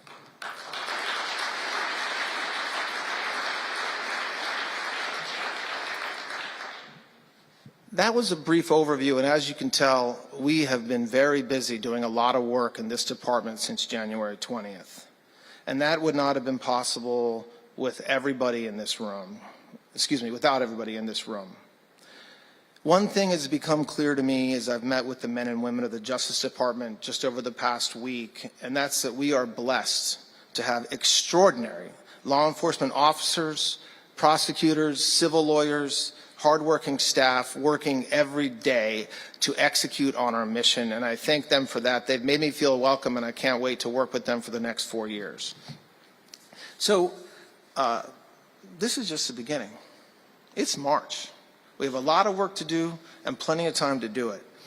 I will tell you, under Attorney General Bondi's leadership, we will work tirelessly to restore law and order to our great nation. We will back the blue.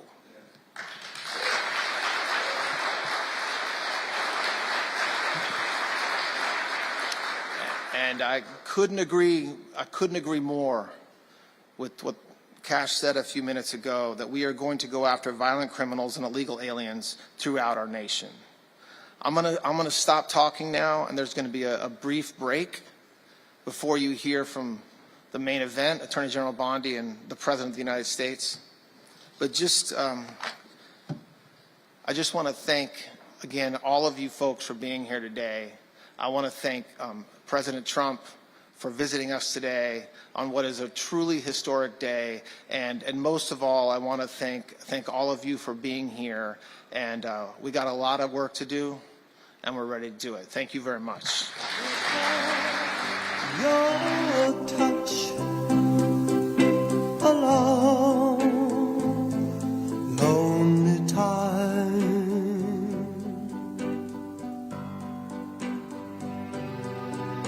and time goes by so slowly, and time can do so much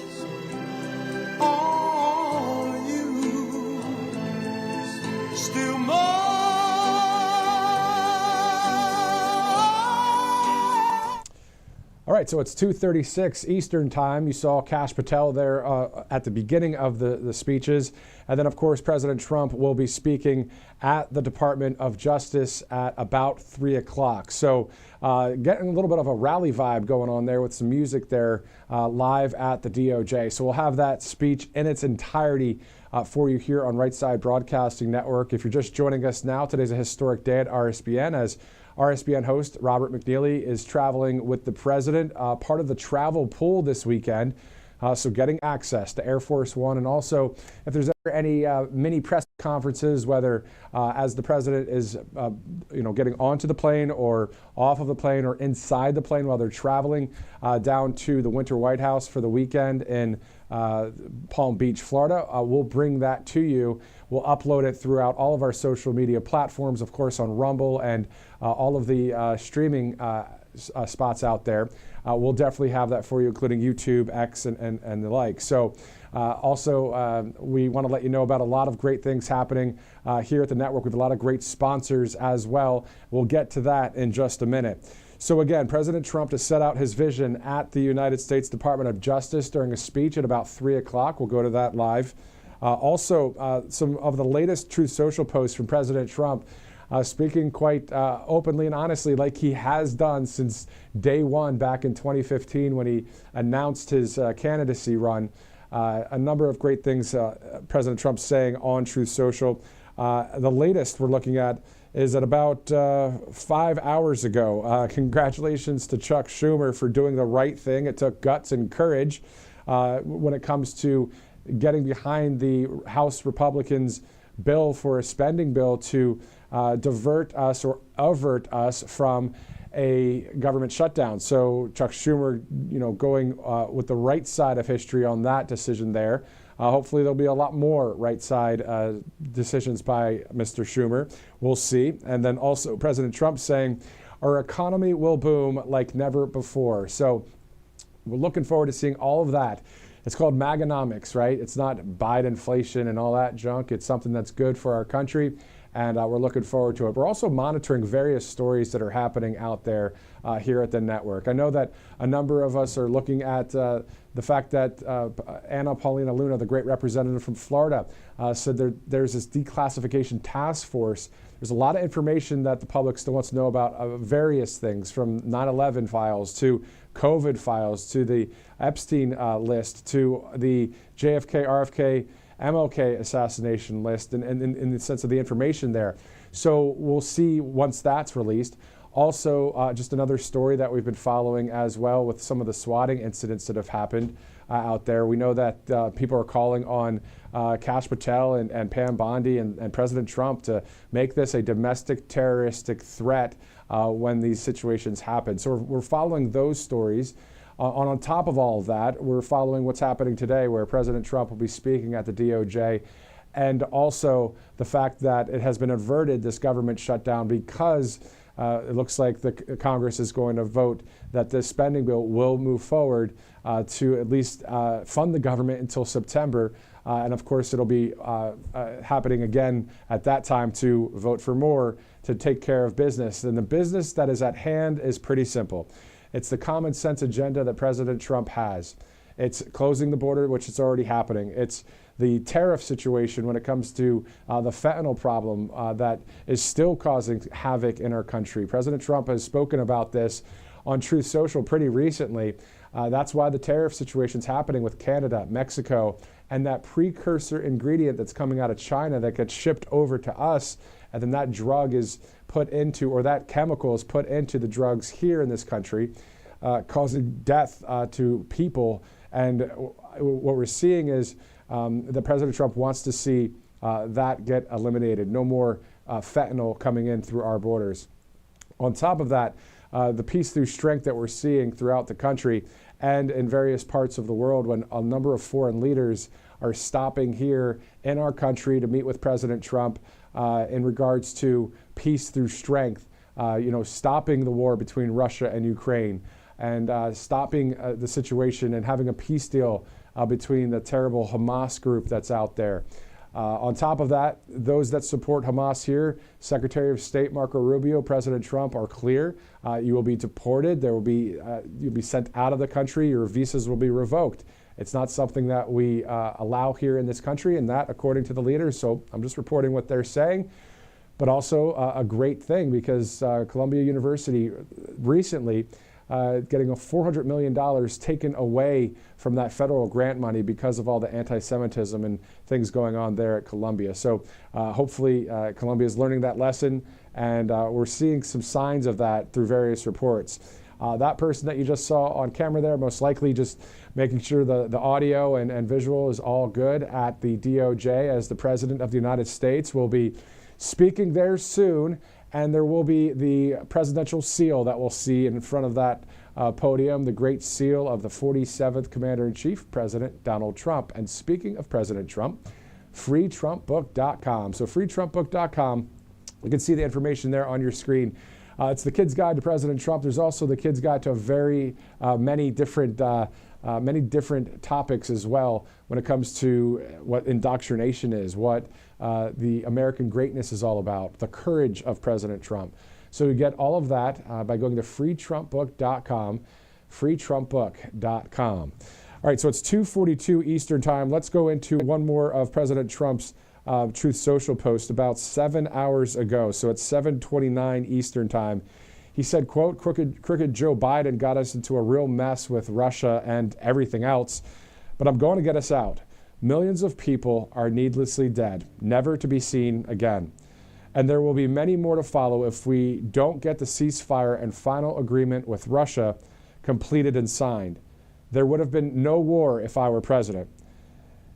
It just 100% would not have happened. Likewise, there would have been no October 7th with Israel. There would have been no pullout from Afghanistan that would have instead been done with strength and pride, and would not have been the most embarrassing day in the history of our country.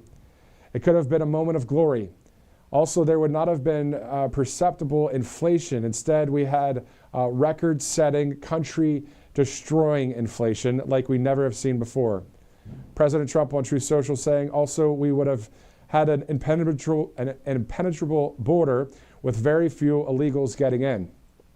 Oh, what a difference a rigged and crooked election had on our country. And the people who did this to us should go to jail. God bless America and make America great again. Words from President Trump about 7 hours or so ago on Truth Social. So always interesting to see the latest from the president. He also said that he had very good and productive discussions with President Vladimir Putin of Russia yesterday, and there's a very good chance that this horrible, bloody war can finally come to an end. President Trump saying, but at this very moment, thousands of Ukrainian troops are completely surrounded by the Russian military and in a very bad and vulnerable position. I've strongly requested to President Putin that their lives be spared. This would be a horrible massacre, one not seen since World War II. God bless them all. So that's the latest Truth Social post from President Trump about 5 hours ago. If you're just joining us right now on RSBN Live, I'm Matthew Alvarez. Thanks so much for streaming in as we get ready to go to the DOJ there. At about 3 o'clock, we will hear from President Trump. So as soon as that starts, we will go there live. We also have at about the same time frame an interview with the CEO and founder of Colonial Metals Group, Paul Stone. So depending on what is happening, if President Trump's speaking, of course, we'll record that interview, air that at a different time. But if the president is not there right at 3, we may take that interview live, as we are about 15 minutes from the top of the hour.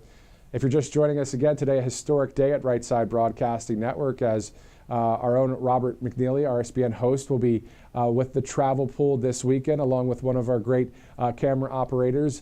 They will be boarding Air Force One with the travel pool, with the press. If there's an opportunity to ask the president questions, Robert is ready to go to do that. It's going to be great to just have that kind of access that you guys have been seeing here from afar, where we have all of this access, to the DOJ or to the White House there at the bottom right of your screen for various Oval Office meetings with foreign leaders, or with the executive orders, or at the East Room when there's various press conferences, Or how about that legendary moment when Vladimir Zelensky was there inside the Oval Office and Vice President J.D. Vance and President Trump told him how it was. It was quite awesome. We saw that all here on Right Side Broadcasting Network. But now it's looking like things are hopefully getting to that place of peace between Ukraine and Russia. Meantime, let's go to a number of our sponsors as we are going on the fly here right now as we await the president.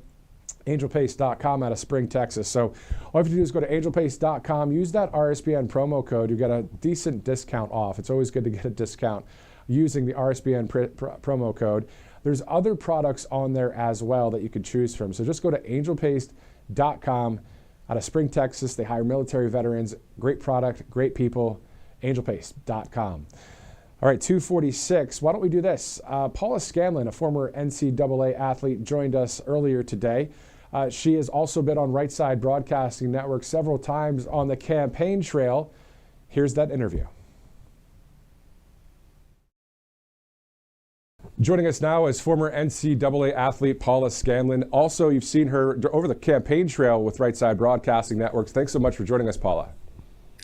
Thank you so much for having me on today. Definitely. So talk to us about what it was like to be in the East Room of the White House, seeing all of the female athletes there, President Trump signing that executive order, no men and women's sports. What was that like for you? It was a really amazing day. I was so grateful to be part of it. I was so grateful to be visible in some of the pictures online. So I was definitely getting a lot of messages of support from friends and family.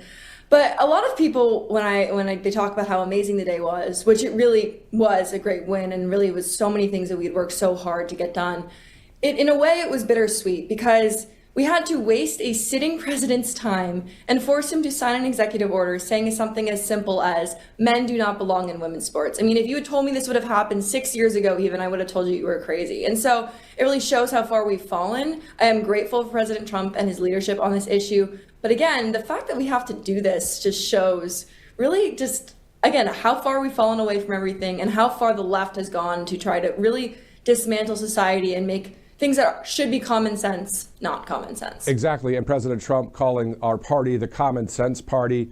You at the East Room there, we saw Sage Steele, we saw Riley Gaines, we saw so many great people that are standing for conservative values in the face of any of this woke ideology that people still want to teach the youth and teach other people and really stand up for, but they are absolutely against everything that is a human, right?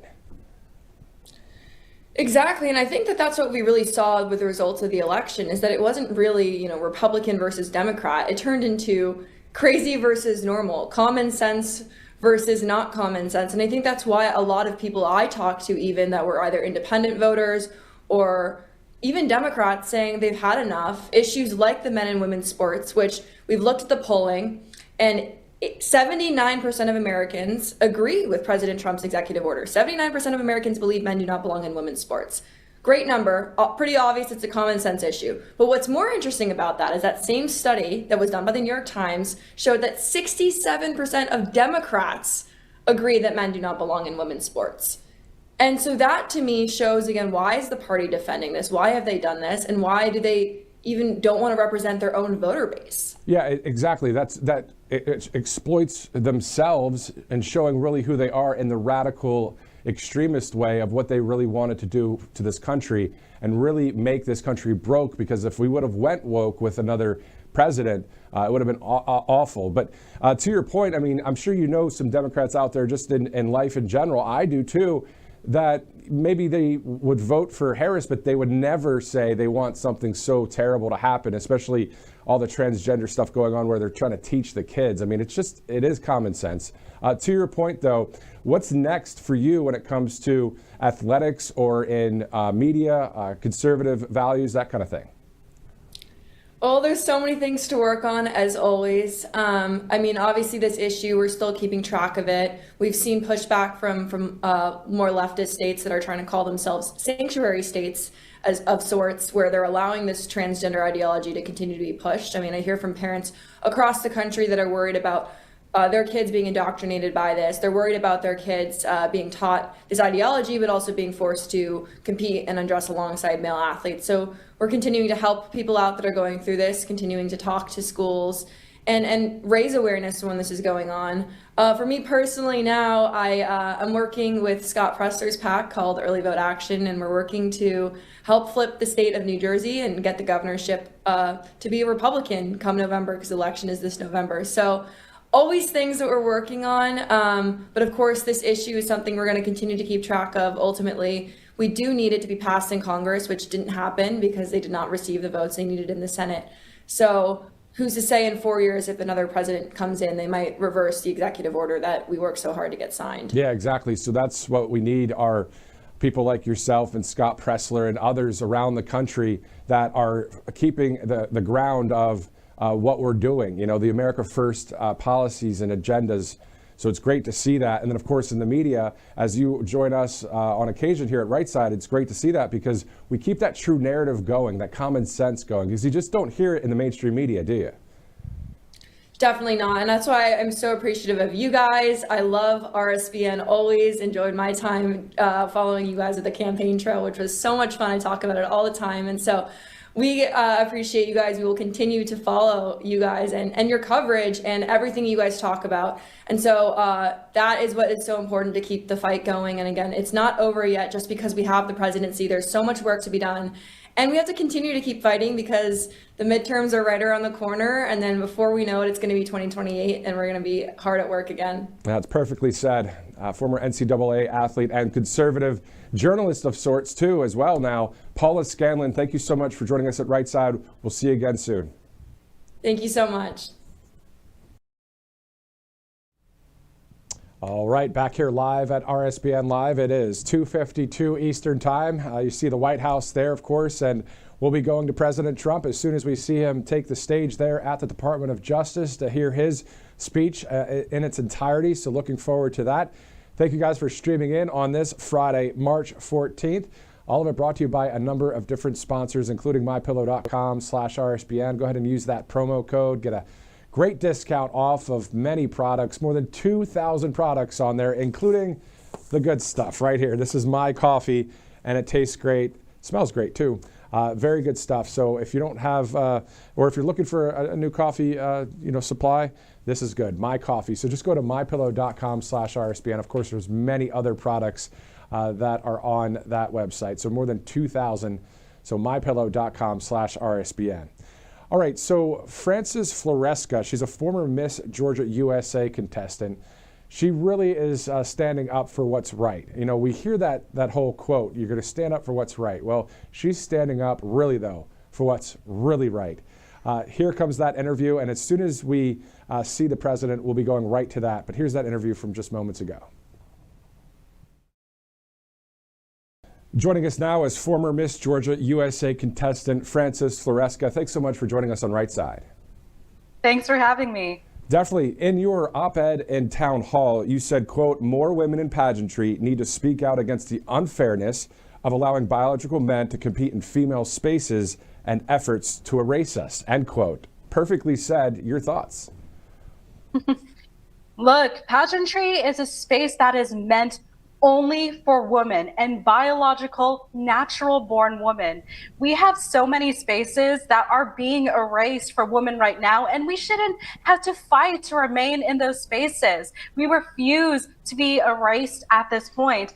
And I fear that if biological men start taking over women's pageantry, that's going to happen, unfortunately. And this is why I've decided, well, how we're going to speak up is just stop competing in pageants for now that allow biological men to compete against natural-born women. Exactly. So talk to us about some of the major pageants that are out there that are saying, no, you know what? Men can totally do this. Miss USA and Miss Universe right now have been allowing biological men to compete in their systems. And last year there was Miss Maryland USA, who was trans, as well as several years ago in 2021, Miss Nevada USA was also trans. Then at Miss Universe, there have been several trans people in the past. And believe it or not, even Miss Universe is owned by a trans person. And it's just absolutely ridiculous, as this is one of the biggest spaces in the world for women to speak out for what they believe in and speak out with their voice. And yet it's being taken over by biological men. Exactly. It's terrible to see that. And, you know, when it comes to the current administration, President Trump, you know, signing the executive order, no men competing in women's sports. We just interviewed Paula Scanlan, a former NCAA athlete, calling out, you know, that whole thing and being in support of President Trump. And then now we're seeing it in pageantry. So what's happening at the government is they're getting rid of corruption in various departments. It seems as if in pageantry, the corruption has to go too, doesn't it? It most certainly does. And the person who is going to be competing at Miss Georgia USA this year, who is trans, actually spoke out against protecting women's sports in Georgia. And that's absolutely dangerous because, as we know, biological men, they are faster and stronger, and it can lead to injuries. And in pageantry, obviously, you're not going to deal as much with those injuries and speed as much. What you're going to deal with more is that a biological man is in the same space, especially the changing rooms, with not only just biological women, but also teenagers, because there is the Miss Georgia Teen USA pageant as well that also shares the same space with us, and we would be changing in front of that person. And as I mentioned, Miss Maryland USA last year won, the trans person, and a few weeks after was Miss Georgia USA. So what did I do? I just went to the back of the room right behind the changing area, so no one could really see me unless I really needed help, just in case there was a trans person, because Miss Maryland USA, no one knew this person was trans until after this person won her pageant. I don't even want to say her, his pageant. It's so wild. It's sick and twisted. I know you agree with me on that. Now, question for you. You know, growing up, right, we know that there's two ways we could go. We can go to the right side of history, or we can go brainwashed left. How did you go to the right? What was it personally that made you go, you know what, no, I'm not in support of this? I would say my family came to this country when I was 1, and they wanted to come here because they believed in the American dream. And they prepared me to just be prepared for the future. Obviously, they wanted to raise me with good Christian and conservative values, but I eventually came to the conclusion on my own that I was a conservative. I started college back in 2015, right before the 2016 election, and I had just a lot of questions about everything. In college, I saw a lot of friends, unfortunately, start to change their views after they had been raised in good Christian and conservative households. And I'm like, okay, am I conservative, or am I following this just because my parents are? No, I realized because I believed in the values of faith, family, freedom, limited government, free speech, and everything that conservatives fight for. That is how I became a conservative, and I'm still here fighting today. And especially with trans issues. Look, people unfortunately have regretted their transitions. We had Detransition Awareness Day where people like Chloe Cole spoke up against being transitioned in the past, because these harm not just only adults, but even children. If they're transitioned at a young age, it really affects their hormones. It really affects their bodies. My mom's a nurse, so she's been able to tell me about situations where she's heard stories of people transitioning, and it's very unfortunate. And I hope more people wake up to the horrifying mess that gender ideology is. I 100% agree with you. One last question. When you were in college and you saw some of these friends that were brought up in a conservative Christian household, people of faith, and then they started going an opposite direction, what would you say was the cause to that? Why they went that way? You know, I grew up in Utah, and you think it's a very conservative state. The University of Utah, where I went, happened to be a very liberal college, and Salt Lake City is very liberal. The professors started putting these things in their mind that, oh, you are a victim, or forget about what you learned when you were a child. You are in college now. And maybe there was something in their preparation when they were kids that their parents didn't expose them to or tell them about. I'm grateful that my parents were able to expose me to the things that I would have been facing in college. And for me to think critically, I was able to just be able to think for myself, think, should I debate this? Is this something I should talk about? Or should I stay quiet? And being involved with good Christian communities as well as conservative groups kept me going as a conservative on a college campus. And would you also blame mainstream media, the entertainment, the woke people in those areas on top of the woke professors? Would you blame them as well as to why your friends somehow got brainwashed from all of that and went that way? I most certainly do. I work in news media as well as public policy. And the news media, especially the mainstream media, they are spinning stories in different angles than what you would expect, unfortunately. Like, for example, I see stories about education and school choice be spun as, oh, these parents are against trans people. It's like, no, parents don't want their kids to be transitioned in schools. I think it's just basic common sense that we think about. In the mainstream media, and I just moved back to Washington, D.C., I just realized how out of touch the city is with the rest of America.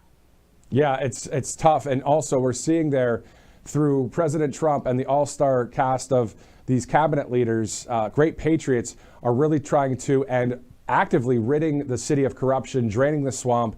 We're seeing a lot of joy in this country from that part of it. But to your point, there's still that woke ideology floating around in various institutions that just need to be taken away from this country, because that's not what this country is about. So, Francis, thank you again for joining us. Just your final comment on anybody that's watching you right now, maybe someone that is in college and you're opening their mind. What would you want to say to them at this point?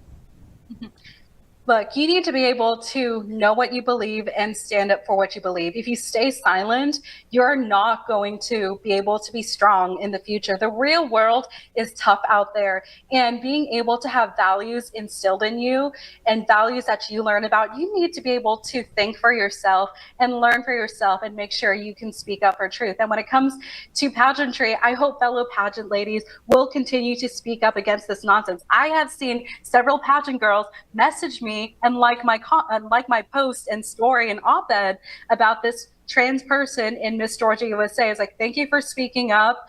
I'm not as brave as you, but I hope you continue speaking up for us who are voiceless right now. Former Miss Georgia USA contestant Francis Floresca, thank you so much for taking the time with us. Insightful analysis too on what's going on out there. Francis, thank you again. Thank you. All right, just 3 minutes after the hour, awaiting President Trump, the 47th Commander-in-Chief, of course, to take the stage there at the DOJ. One thing we can say is if there's no presidential seal on the podium, that means we have at least a few minutes until we see President Trump. So we'll be going there live in just a minute. Speaking of live, let's go to the CEO of Colonial Metals Group, Paul Stone, who joins us now live on Right Side. Thanks so much for joining us, Paul. Absolutely. Great to be back. Thanks for having me. Definitely. It's great to have you here. Let's talk about tariffs or inflation or the prices going down, and just what's your 30,000-foot view on what's going on with the economy? You know, the economy has gotten used to, but it's getting gutted by the fact that we don't make anything. So over the last 30, 40 years, our politicians have literally ordered our manufacturing base over to China. That's how you need to look at it. Donald Trump and tariffs are, and he understands, and perhaps he's not making the clearest message possible for everyone to hear. But if we don't make stuff, we're not in control of our own destiny, right? When you're the spender, you only get to pick from what's being sold, what's available. You aren't making anything available. You're the one on the end of the leash. You're not holding the leash. When we were a country that made stuff, we had all the power in the world, and we had peace, and we had happy families, and we had great communities, and everyone, got along a lot better. We had a lot less issues. 30 years now just buying stuff and not making anything needs to be fixed. So if the economy got used to things being a certain way, a lot of printed money, a lot of excesses in asset, and things you can invest in, and how prices have risen for assets. Of course, the commodity costs have gone up with that printed money as well, making it hard on the average American. That system needs to be broken. That system is gutting our dollar, gutting our society. Where we don't make anything, we just spend. Our economy is 70% driven by spending. So if we don't spend any money, we don't have an economy. That's kind of sickening. He's trying to fix that. He's saying, look, if you make stuff overseas and you could make it here, or pay a penalty for making it over there.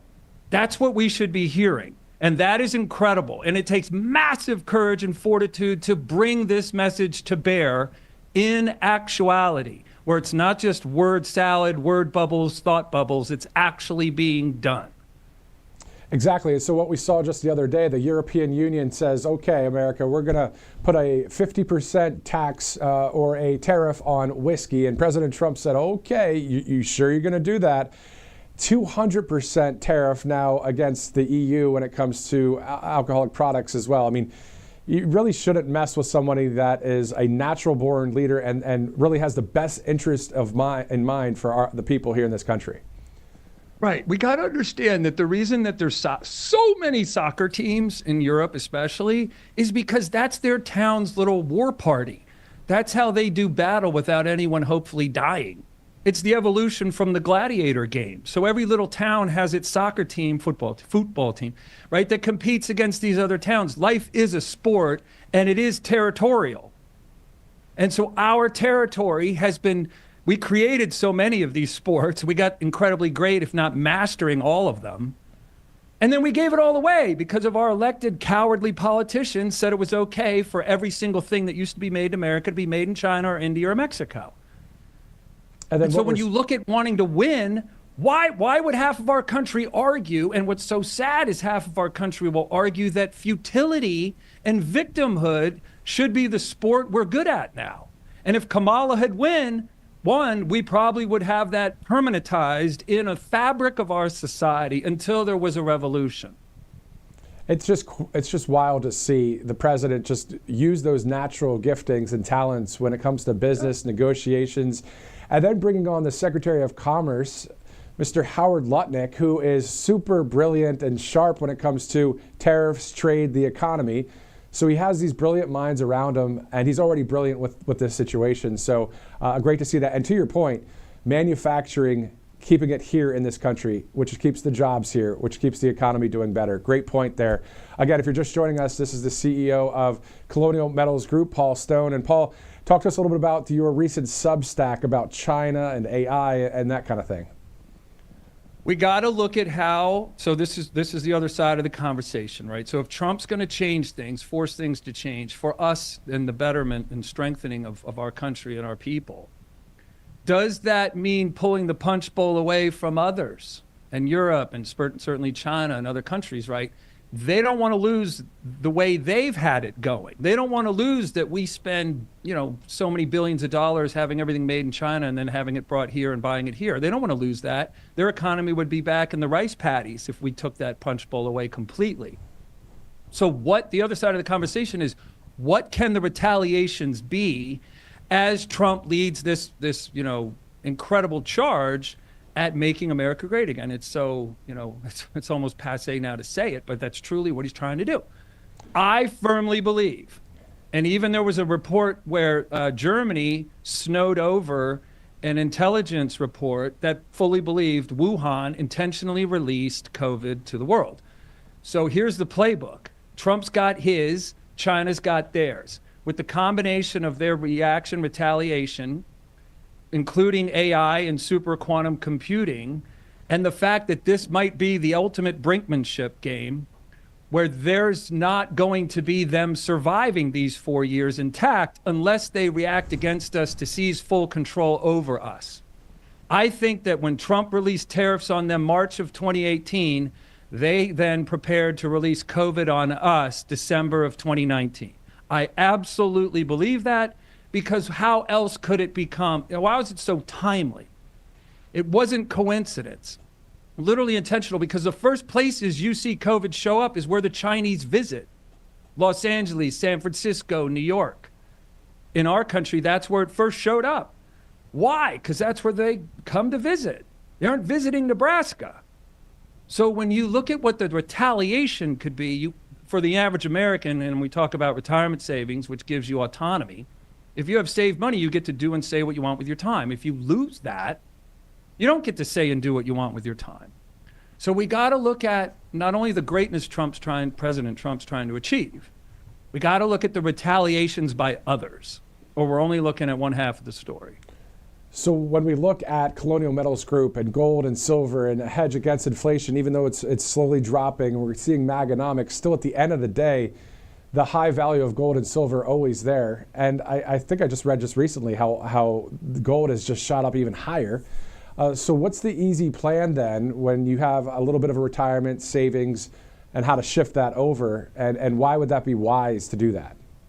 I mean, when you look out the window and you see storm clouds gathering, are you going to bring an umbrella, make sure an umbrella's in the car? It's the same thing. Gold and silver just shields you from nasty financial weather.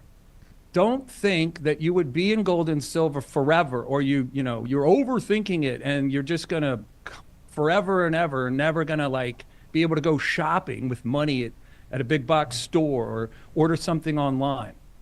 Precious metals is to say, okay, the money I don't need to lean on a regular basis has an umbrella over it. It's shielded away from the bad financial weather that has been coming for a long time. But eventually, 8% truly inflation, the Federal Reserve's counting of inflation is not honest.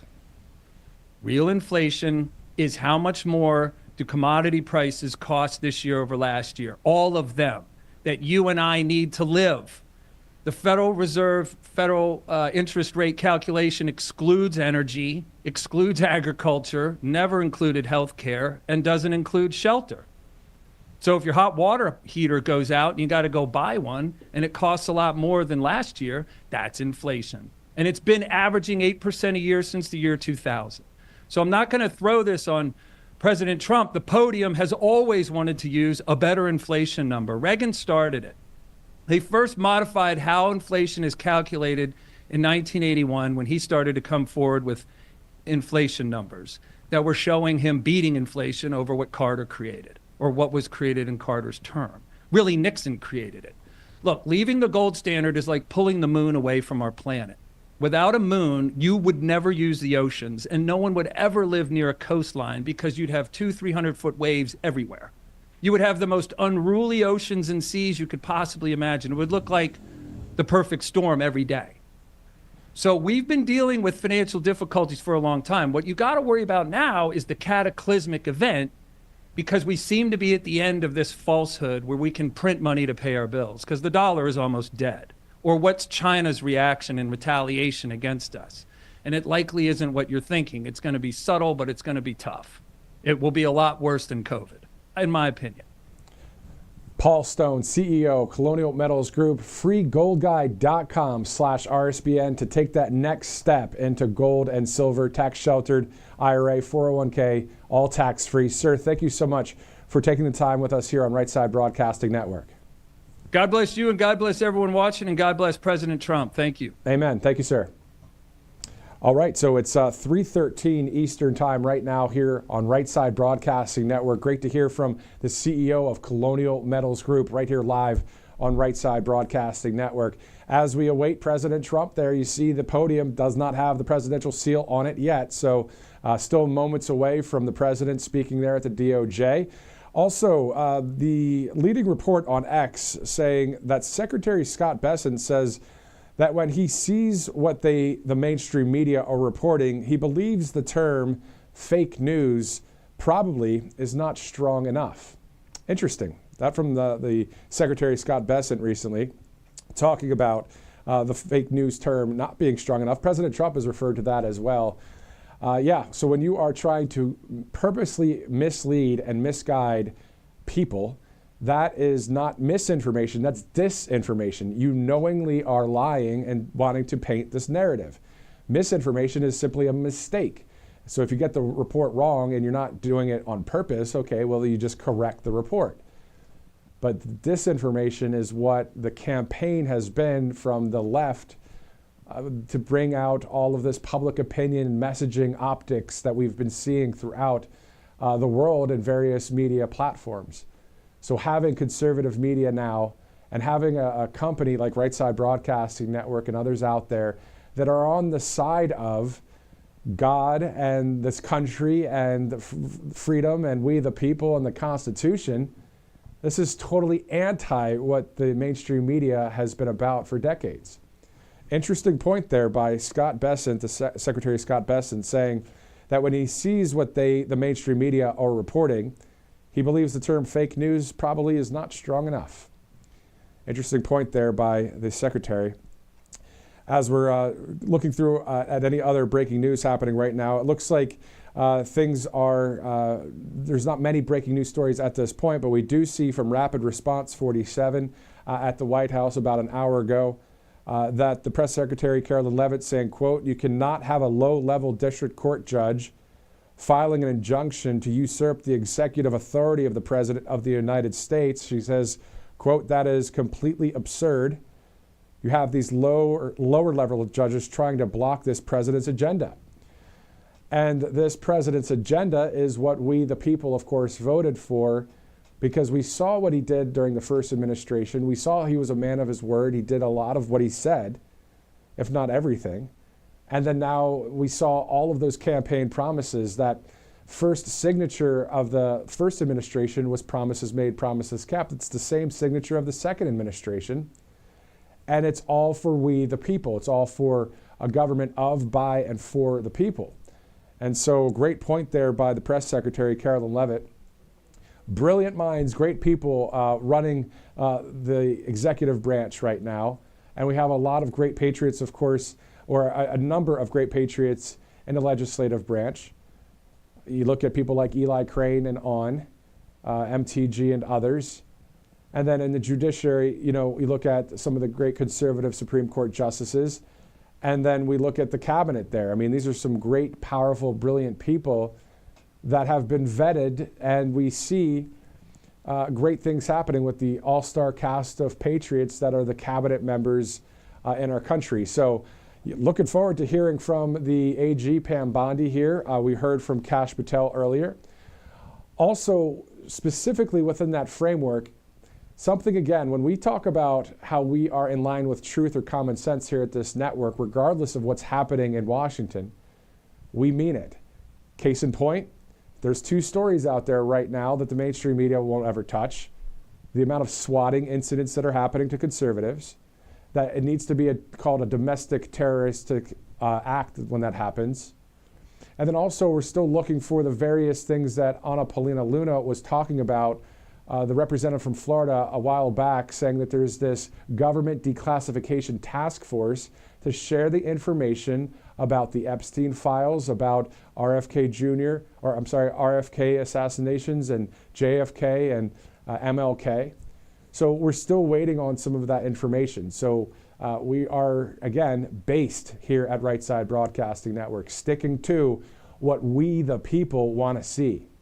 And that's what's pretty fun and awesome to do that here, to be a voice for those of you that may not have that platform.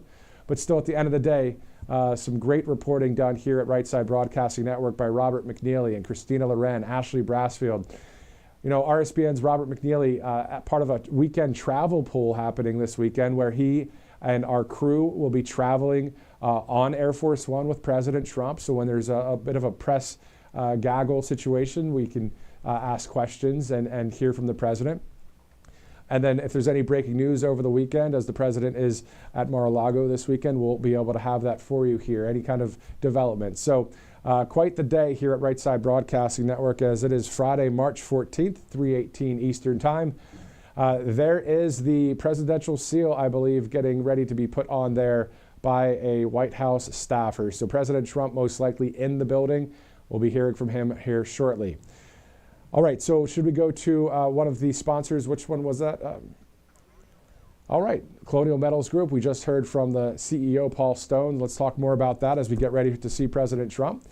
FreeGoldGuide.com gets you the free info kit on gold and silver through Colonial Metals Group. So a hedge against inflation, and also something that just brings peace of mind when you have gold and silver as a backup plan, but also when it comes to your retirement and savings, the high value of gold and silver through a 401k, tax-sheltered IRA, all tax-free. You can use that QR code if you'd like, or you can just go to the website, freegoldguide.com/RSBN. If you'd like to follow us on Truth Social, we're more than 2 million people are following us on that great site. It's at RSBN. If you'd like to follow us on X, it's at RSB Network. We have more than 1 million on that. And if you'd like to donate to Right Side Broadcasting Network, all you have to do is text RSBN to 801-801. So it's just texting RSBN to 801-801. If you like what you see here, if you like that we have this awesome opportunity where Robert McNeilly is going to be with the president on Air Force One as part of the travel press pool this weekend. And you want to see more expanded coverage and more of a longer form news organization that we are turning into here at this network. All you have to do is text RSBN to 801-801. We've got great sponsors here, and we have awesome viewers that have been with us every step of the way. A number of you loyal viewers since 2015. I joined the network in 2022 working freelance, covering various rallies around the country. And now here we are covering every day different things happening from Washington, D.C. So great to see that. And also stay with Right Side Broadcasting Network, whether it's right here on the channel or if you want to follow Robert McNeilly's Truth Social page as we see any developments of press gaggles and the like from Air Force One. So looking forward to seeing that coverage here on the network. All right, so let's look at some more of the any breaking news that's happening right now out there. It looks like egg prices are on the decline under President Trump. We're seeing a bar graph here as it drops down. Hopefully you'll be seeing that in your grocery stores already. If not, hopefully very soon. And also gas prices and inflation going down. So many things when it comes to President Trump. He's only 7 weeks and 4 days into the presidency. All right, let's go to one more interview from earlier. We were talking with Paula Scanlan just a bit ago. Director, as soon as we have that, let's go to that, and then we'll go there live to the president. As it's 3:22 Eastern time. Okay, we'll stay on this live just in case we get to the president there. Again, a little bit later, Robert McNeilly will be at Joint Base Andrews to see the great Air Force One take off there, and he'll be actually on the plane along with other press, so covering the White House from afar, but still at the Southern White House in Florida. So looking forward to seeing that coverage. If there are any developments or any press gaggles, of course, we'll upload it to Rumble, or in some cases, if need be, we'll be live right here at the network. So when we're looking at the 50 wins in 50 days with President Trump, the accomplishments are just off the charts. So many great things happening with our country. Director, if we have it, we may be able to show some of our video that we've shown before when it comes to the southern border and the military at the southern border, not only on the ground, but in Chinook helicopters and other helicopters just checking out the whole entire region there to make sure that there are no more border crossings, but also President Trump tariffing Canada and Mexico because of the fact of the fentanyl still getting into our country. And it is still something that is still surprising to me to this day that Canada actually has Mexican drug cartels that are operating inside that country from the north. So it's not just from Mexico. Pretty wild to see that. That from an executive order, President Trump talking about that some time ago. So those 50 accomplishments in those first 50 days, as we're about 54 days into the second administration, you think about it, it's only been 2 months almost, 7 weeks and about 4 days into this second administration. We've got a long time left to make this country great again. Makes this Friday, March 14th, much happier than under any other administration. So we're very happy about it. I know you guys are too. Thank you again for watching, wherever you're watching from. Remember last time we asked you where you guys are watching from, it was all over the country, including some international countries. Quite awesome to see that live stream as we are seeing the Department of Justice there, President Trump to speak there at any minute. The presidential seal is on the podium, and looking forward to seeing that speech in its entirety. Let's look at a number of other items here as we are awaiting the president. He said on January 20th, 2025, in everything we do, my administration will be inspired by a strong pursuit of excellence and unrelenting success. We will not forget our country, and we will not forget our Constitution, and we will not forget our God. That, according to President Trump. Let's go there now to President Trump. Hold me close, hold me tight.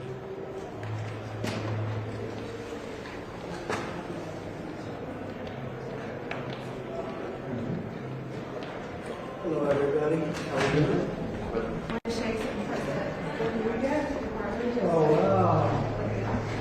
looks like such a nice person. That's a rough picture. That's a rough picture. We're waiting on JD to go up. That's good. That's good. Thank you. Right here. That's what I got.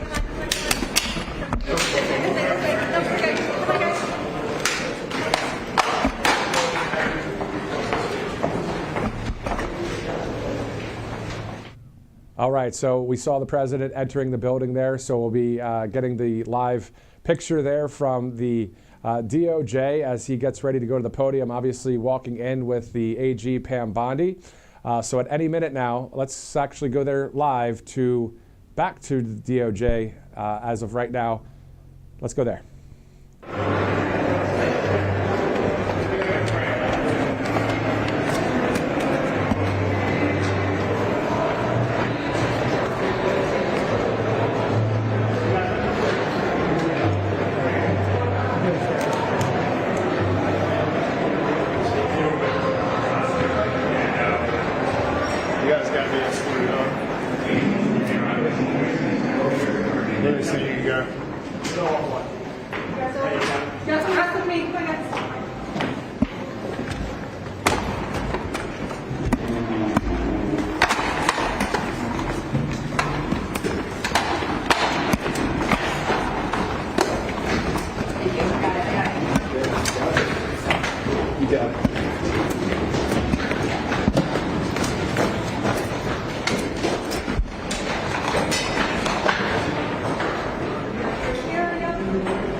Good deal. The August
good.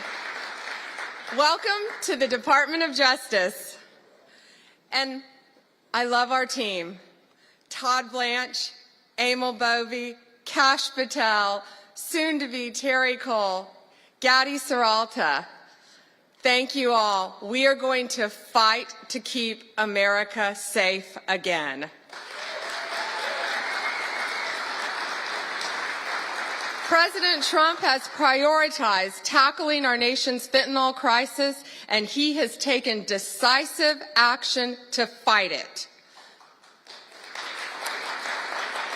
I want to thank our U.S. attorneys who are here today, our state attorneys general from all around the country. I see all my friends out there, my colleagues, who will work to prosecute violent criminals, get the drugs off our streets, get the gangs off our streets, and get the illegal aliens out of our country.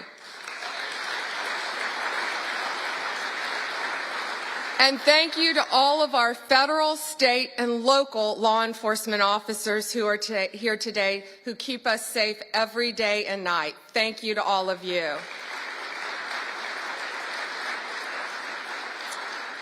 Today we have with us one of the most effective drug-seizing teams in the entire country. I said I wish I told them earlier, take them and put them in every major city in the country. Since January, they have saved millions of lives taking drugs and illegal weapons off the streets of Boston. And Todd, they ask us for more U.S. attorneys. I told them we're on it. Could you all please stand? This is Boston's DEA strike team. Thank you all.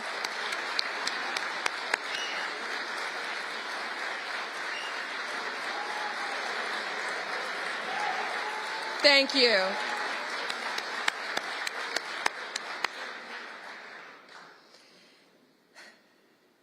We also have two angel moms here today. Anne lost her son. He was 15. He thought he was taking a Percocet at school, and it was laced with fentanyl. And he was beautiful. And I'm so sorry. But all of these people in this room, thanks to the directive of Donald Trump, are going to keep our streets safe and protect our kids. Thank you for being here.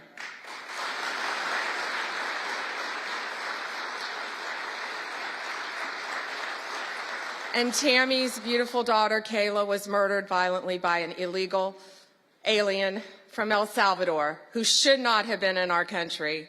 And thanks to Donald Trump, they will all be deported very soon, thanks to his work, Homeland Security, and I say the unsung hero, Stephen Miller.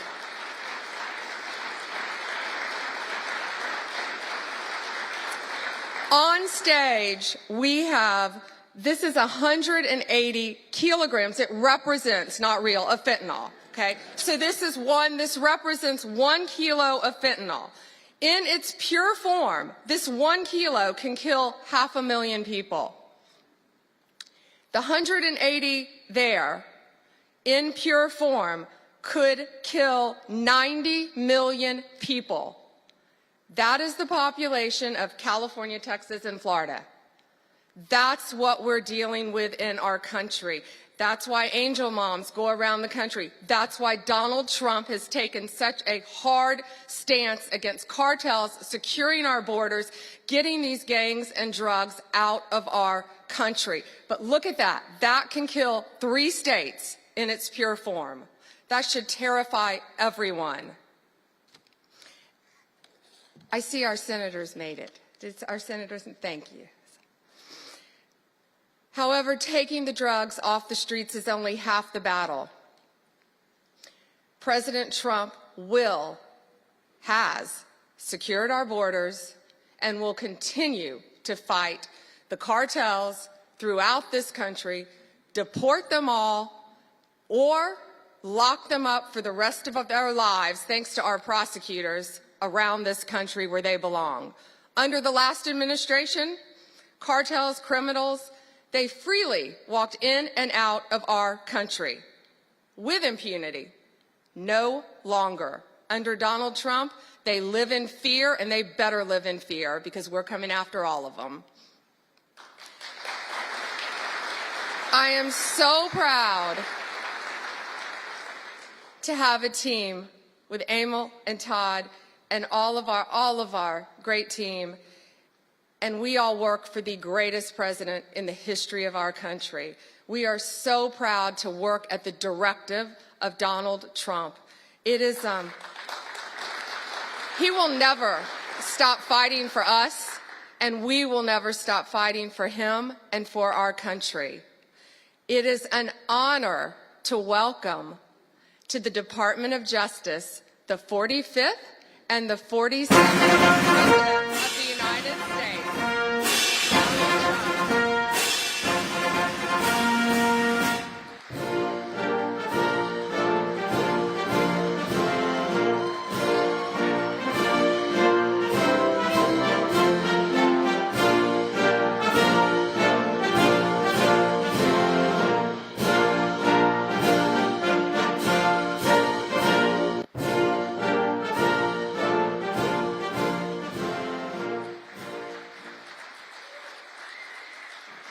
Well, thank you very much. Thank you. Thank you, Pam, very much. What a job you're doing. And it's a true honor to be with you today. This is a storied hall, if there ever was one. And based on the crowd, I think we broke the all-time record. But as we begin a proud new chapter in the chronicles of American justice, this really is something. We're turning the page on 4 long years of corruption, weaponization, and surrender to violent criminals, and we're restoring fair, equal, and impartial justice under the constitutional rule of law. And you're the people that are doing it. Very, very proud of all of you. Under the Trump administration, the DOJ and the FBI will once again become the premier crime-fighting agencies on the face of the earth. People ask me, what am I going to do about law enforcement all the time? The fake news back there, they're asking me that all the time. What am I going to do? And when are you going to do it? And I answer them by saying I've already done most of it by appointing the people that I've appointed. They're sitting right here. They've done most of it. I don't do it. They do it. Right, Pam? I think, oh, you are so tough. They just don't know yet. Let me begin by congratulating the incredible people who will lead these historic reforms.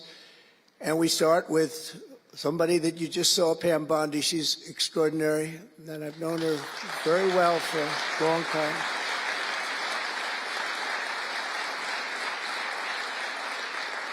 I watched her for a long time in Florida, for years in Florida, and highly experienced. She seems so young, but she's highly experienced, that I can tell you. She was a phenomenal Attorney General in Florida, and she's going to do a really amazing job. Also, our new director of the FBI, Patel. Cash, right.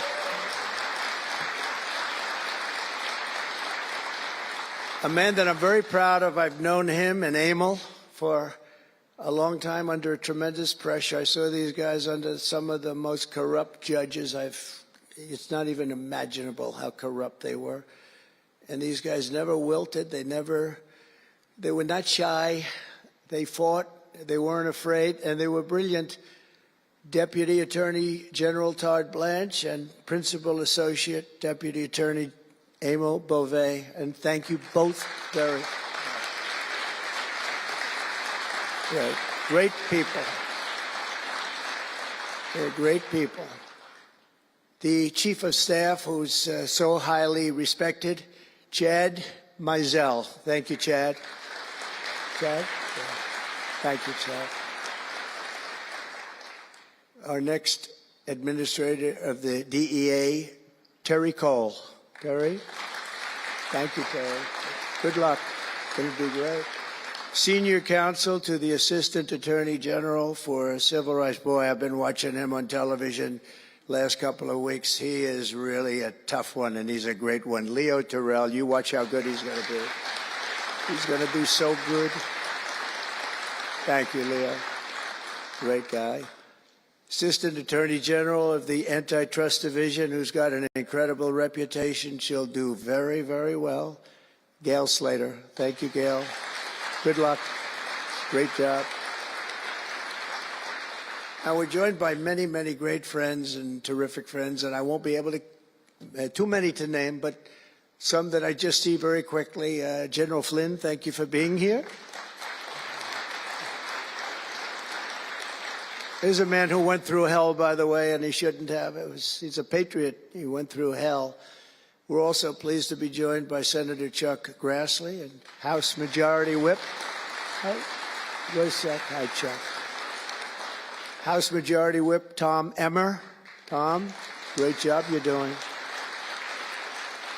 Representative Guy Reschenthaler, one of the toughest names to say, but I got it perfectly, I think.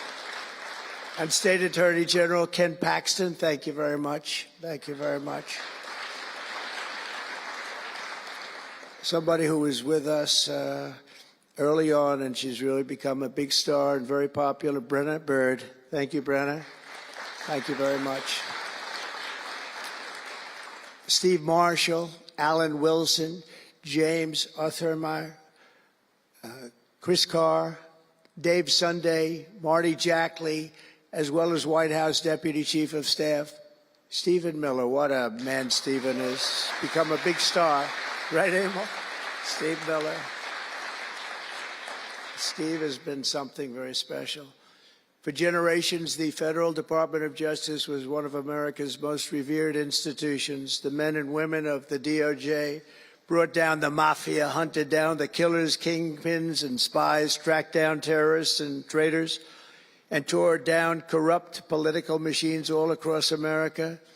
This department commanded the respect and admiration of the entire world. And with Pam and Cash and all of the people I introduced and far more, big numbers, and all of you sitting back there, I recognize so many of you. But with you leading the way, it'll soon be the most admired and most respected of all. You're going to be more respected, and I really believe that there's also a lot of things to solve, a lot of problems to solve. But that's going to put you in the upper tier and maybe the top tier, and I believe that's going to happen. I'm so proud of the people in this room. But first, we must be honest about the lies and abuses that have occurred within these walls. Unfortunately, in recent years, a corrupt group of hacks and radicals within the ranks of the American government obliterated the trust and goodwill built up over generations. They weaponized the vast powers of our intelligence and law enforcement agencies to try and thwart the will of the American people. You remember the 51 intelligence agents that said, as an example, that Hunter Biden's laptop from hell came from Russia when they knew it came right from his bedroom. They knew that. It was a big lie, and they knew it so well. They spied on my campaign, launched one hoax and disinformation operation after another, broke the law on a colossal scale, persecuted my family, staff, and supporters, raided my home, Mar-a-Lago, and did everything within their power to prevent me from becoming the President of the United States. With the help of radicals like Mark Elias, Mark Pomerantz, and these are people that nobody's ever seen anything like it. So many others, but these are people that are bad people, really bad people. They tried to turn America into a corrupt, communist, and third world country. But in the end, the thugs failed and the truth won. Freedom won, justice won, democracy won, and above all, the American people won. There could be no more heinous betrayal of American values than to use the law to terrorize the innocent and reward the wicked. And that's what they were doing at a level that's never been seen before. And it's exactly what you saw with Joe Biden, Merrick Garland, and their cronies to do the building of the last 4 years. What they've ripped down is incalculable. But what you're going to build up is likewise something that will be breaking all sorts of records. They set loose violent criminals while targeting patriotic parents at school board meetings. They dropped charges against Antifa and Hamas supporters while labeling traditional Catholics as domestic terrorists. The Catholics We did very well with the Catholic vote, so I want to thank them for that. They imported, they really did, just record numbers. I would say, what's with the Catholics? They're really after the Catholics, so I don't know. They were after a lot of people. Maybe they didn't even know why. They imported illegal alien murderers, drug dealers, and child predators from all over the world to come into our country while putting elderly Christians and pro-life activists on trial for singing hymns and for saying prayers. They went to jail for that. Our predecessors turned this Department of Justice into the Department of Injustice. But I stand before you today to declare that those days are over, and they are never going to come back. They're never coming back.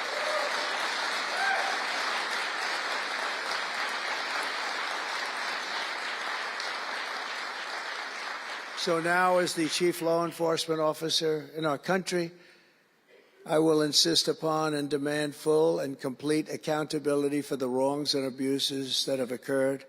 The American people have given us a mandate like few people thought possible. We won every single swing state. We won the popular vote by millions and millions of people. We won districts, 2,750. Think of that, 2,750 districts compared to 505. So we won it at levels that have, I don't believe, ever seen before. That's the one where you see the map of the United States and it's all red. Red for Republican, not for communist. Red for Republican. They would like it to turn red for communist, but it didn't work out that way. The American people have given us a mandate and really a far-reaching investigation is what they are demanding into the corruption of our system. And that's exactly, I'm sure, what Pam and Cash and everyone else mentioned here and not mentioned is going to be doing. We will expel the rogue actors and corrupt forces from our government. We will expose and very much expose their egregious crimes and severe misconduct, of which was levels you've never seen anything like it. It's going to be legendary. It's going to also be legendary for the people that are able to seek it out and bring justice. We will restore the scales of justice in America, and we will ensure that such abuses never happen again in our country. And that's why on day one I signed an executive order banning all government censorship and directing the removal of every bureaucrat who conspired to attack free speech and many other things and values in America. My administration stripped the security clearances of the disgraced intelligence agents who lied about Hunter Biden's laptop from hell. We revoked the clearances of deranged Jack Smith, Alvin Bragg, Letitia James, and the crooked law firms that aided their partisan persecutions. And I went through it. These are state and city courts, and the corruption is unbelievable.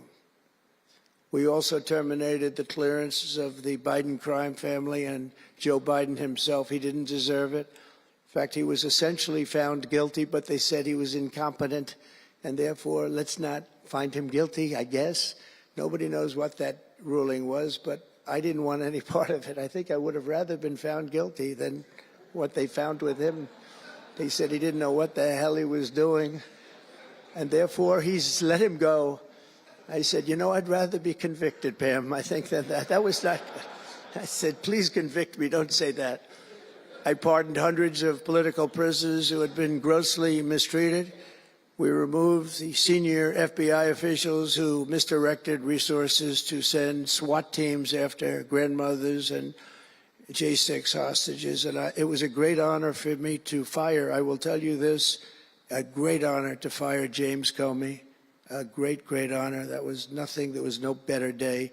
A lot of people said, oh, that's too bad you did that. And they said that's going to be, and you know what? A year later, they said that actually saved the administration because the level of corrupt things that we learned after that turned out to be that they were doing, in fact, really bad things. He was a terrible person, did terrible things and persecuted people, and all in the guise of being an angel, but he wasn't an angel. We created a brand new DOJ task force and anti-Christian bias, And under Director Patel, we're getting the FBI agents out of the headquarters in Washington, D.C., and back on the streets in pursuit of dangerous criminals where they belong and where they want to be. And, you have that big FBI building, and it's a very big building, and they were going to build an FBI headquarters 3 hours away in Maryland, a liberal state, but that has no bearing on what I'm about to say, but we're going to stop it. Not going to let that happen. We're going to build another big FBI building right where it is, which would have been the right place because the FBI and the DOJ have to be near each other. You can't that's one thing I did learn from this persecution. The FBI and the DOJ work together. Now, in my case, they work together for bad purposes, but they do. They were always together. So how can you have one that's 3 hours away? But one thing I said to Cash, well, we're going to get a great building built. It's going to be a magnificent building. He said, sir, we don't need that kind of room. I said, what do you mean? He said, I'm just going to take a old Department of Commerce building that's about 25% the size, and that's what I need. We're going to have the best staff that you've ever seen, and that's what I need. It's in a nice location, but I don't need that big building. Why don't you just sell the site to somebody, and we're going to be very happy. And they want to have far fewer people, but we also want to have them in D.C., and if for no other reason, we like having law enforcement walking the streets of our capital, because when the bad guys are out there and they see there's an FBI agent, that's the ultimate in law enforcement, and they're not going to be acting so bad. We're cleaning up our city. We're cleaning up this great capital, and we're not going to have crime, and we're not going to stand for crime, and we're going to take the graffiti down, and we're already taking the tents down, and we're working with the administration, and if the administration can't do the job, we're going to have to take it back and run it through the federal government. But we hope the administration is going to be able. So far, they've been doing very well. The mayor's been doing a good job. We said there are tents galore right opposite the State Department. They have to come down, and they took them down right away. And so far, so good.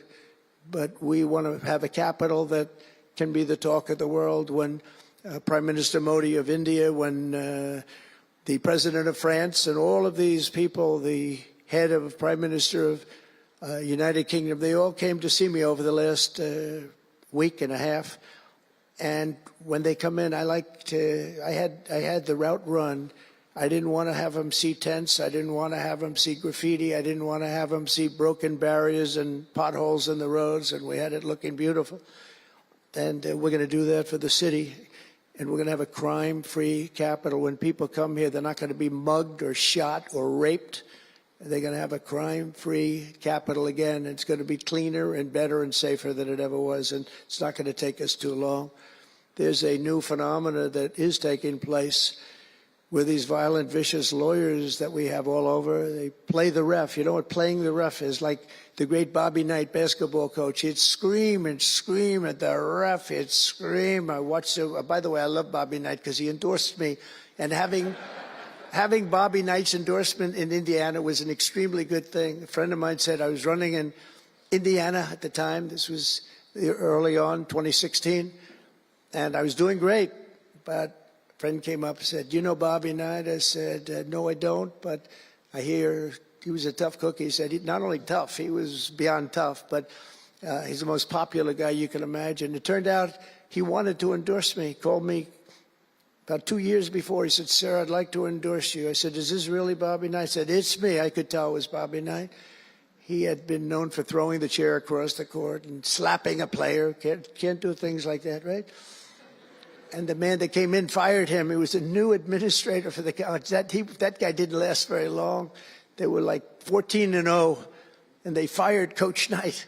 That was not good, but he had a little chip in his shoulder. But he loved Trump, and he came in, and he said, "I'd love to endorse you." He said, "If you ever run, please call me." So he said, "You know Bobby Knight?" I said, "Well, I don't know him," but he called me a couple of years ago. It was an amazing phenomenon. I took his number, and on each side of my desk in New York, I had stacks of paper, like nice and neat, but about 2 feet high each. And I said, I wrote his number down and I put it here 2 years ago. And I said, let me see if I can find it. It was almost like a miracle. I had other miracles that happened too. My ear is still throbbing. That was a miracle. That was a miracle also, wasn't it? That was a miracle also. Thank you. Thank you, Leo. Thank you. Thank you, my man. That was a miracle. Anyway, okay, that's it. That's very nice. Thank you. But so he said, Bobby Knight. So I said, I put his name down and I wrote it down. It's in one of these stacks. I lifted up. There would have to be 2,000-3,000 pages in each stack. I lifted it up, the first one, had no idea. And there was his name on a little card, Bobby Knight with his number. It was like incredible. I tell that story all the time. And I called him and dialed a number. He said, I've been waiting for you to call. And he went out and he made a speech for me in a packed arena in Indiana, and it was over. It was over. He was a tough guy. He actually went a little far, if you remember. He made a great speech because he was actually a motivational type guy, to put it mildly. But he left the stage, and then I'm talking, and he walks back onto the stage. I said, uh-oh, this is trouble. Why is he coming back? He was a big guy, too. Why is he coming back? He said, may I say a few more words? I said, yeah, go ahead, Bobby, say a few more words. A little different. And he said, and let me tell you something about this guy, Trump. This guy, if he has to, will use the nuclear weapons that we have. He will use he has no fear. He's going to use, and that's the kind of guy. And he walked off the stage. I said, I think I'm in big trouble, Pam.